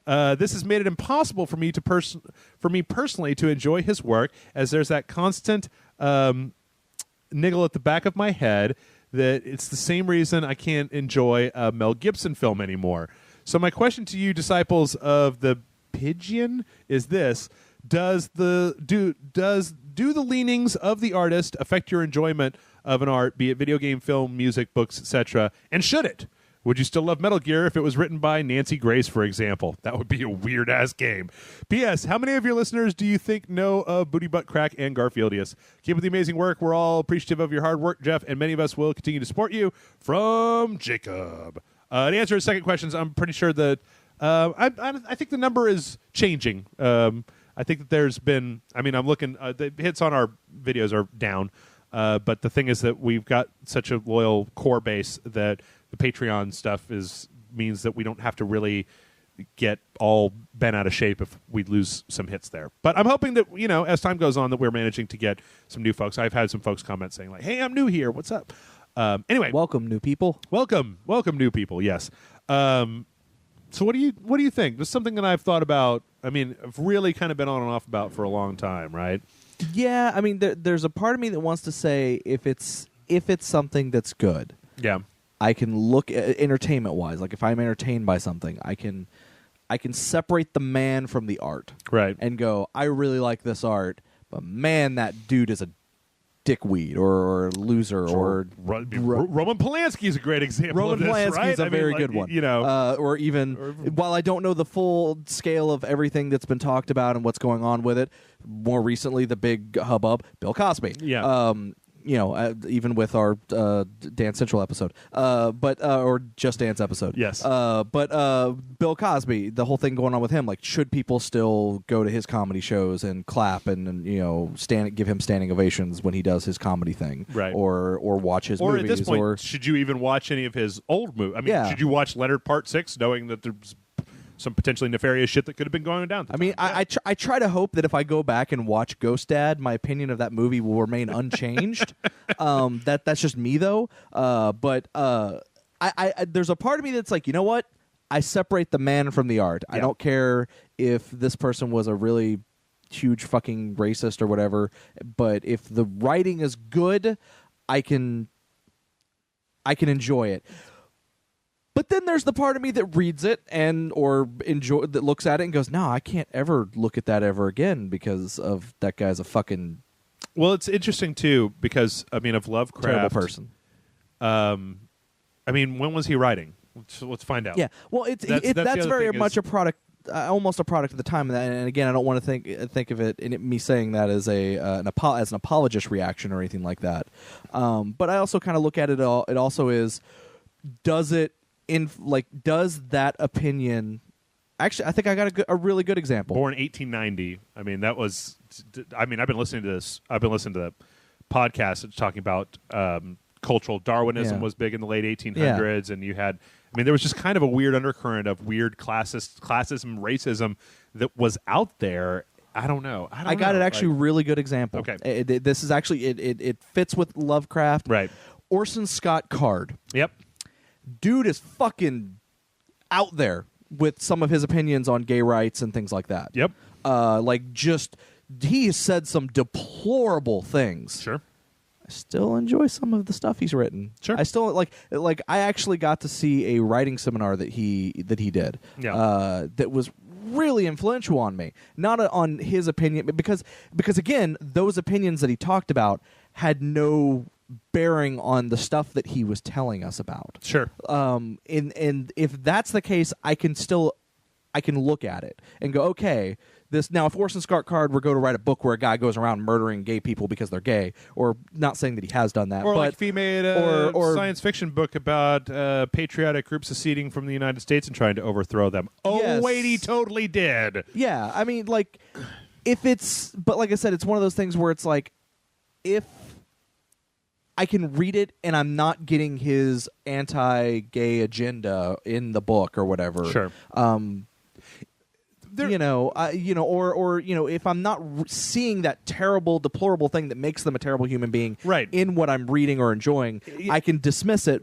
But the second I start seeing that in the book or in the writing, that's where I immediately go, I can't enjoy this anymore. Well, okay. This is a really tough subject because I feel like in a lot of cases, a lot of the popular opinion is you have that you shouldn't engage with that stuff at all, right? But on the other hand, you have to start to wonder, saying that if there's two things that I've got to say about this. Is one, I mean, you talk about Lovecraft, right? As somebody who was born in the 1890s, was probably raised in a very different world where the endemic racism was just like a thing, right? It was just a thing that happened. You say, are you going to excise anything that is contradictory to your beliefs now without taking into consideration the beliefs of those people back then? Like, you can read H.P. Lovecraft, you can agree, you can like his stories, you do not have to be a big racist in order to do that. And a lot of the stories that I've read from H.P. Lovecraft don't seem like they're, like you said, they don't seem to be pushing that. I think there's some undertones definitely in some of the stories. Oh yes, definitely, for certain, right? But as long as you kind of know that. And then the other thing that I was thinking about was there's a lot of writers out there, I mean, with script writers and, I mean, actors and all kinds of stuff, where you say some of them are just really shitty people. Like, they're not specifically ist, they're not sexist or racist or homophobic or anything like that. They're just shitty people. They're just unpleasant, fucked up, nasty people who were dismissive to everybody and everything, right? Yeah. So you say, I don't know. I think that it's. I don't think that it's. I mean, I don't think that's wrong that if you know these things that you feel a little weird about them, right? But I feel like it's important to kind of come to terms with that because, I mean, it's not like when you watch Mad Max that he's going around. It's not like I refuse to believe the Holocaust happened. Right, he's not stealing the tanker from the Jews or anything, right? Yeah. Like, it's like, and then also another thing you got to look at, like Mark Twain, Huck Finn. Yeah, like the stuff that he wrote. I mean, there's some really racist shit in those books, but at the same time, they're also a depiction of the times that they were from. Right. It's like, do you hate that book because it's such a because it's so racist, or do you look at it and go, well, I acknowledge that it was racist for a reason, and it's more of a look back at that time, and I can look at this and I can know that it's wrong. Right. I can still enjoy this, but because I know this is wrong, that just I don't know. Yeah. It's a hard thing. It's very complicated. I think just like a lot of the other things that were asked, there is no clear cut. There's not like, yes, you should always take the author into account in the fiction, and it's not no, you should not. It's kind of a gray area. Yeah. You got to make up your own mind. I personally think that you can have something that was made by somebody that is deplorable where the output is not deplorable. Yeah. And I think that you just have to judge that stuff kind of individually, right? Yeah. Like, I have no interest in watching The Passion of the Christ, and I never have. Yeah, right? neither have I. But I own Mad Max on Blu-ray, and I'll totally watch that. I really need that movie on Blu-ray. So, all right, let's go with. Let's see what we got here. There's a short one. That's really tiny text. Okay, we're gonna go with one more. We're just gonna cut it down to one more. That's 9 questions, I believe. This one is from Adam, and Adam says, this is a very quick one. Adam says, hey, Jeff and John, quick question. If you could go back in time to your 13-year-old self, what contemporary game would you show yourself? But because he knows the podcast that he's emailing, he says, you can't pick Dark Souls or Metal Gear games. Adam.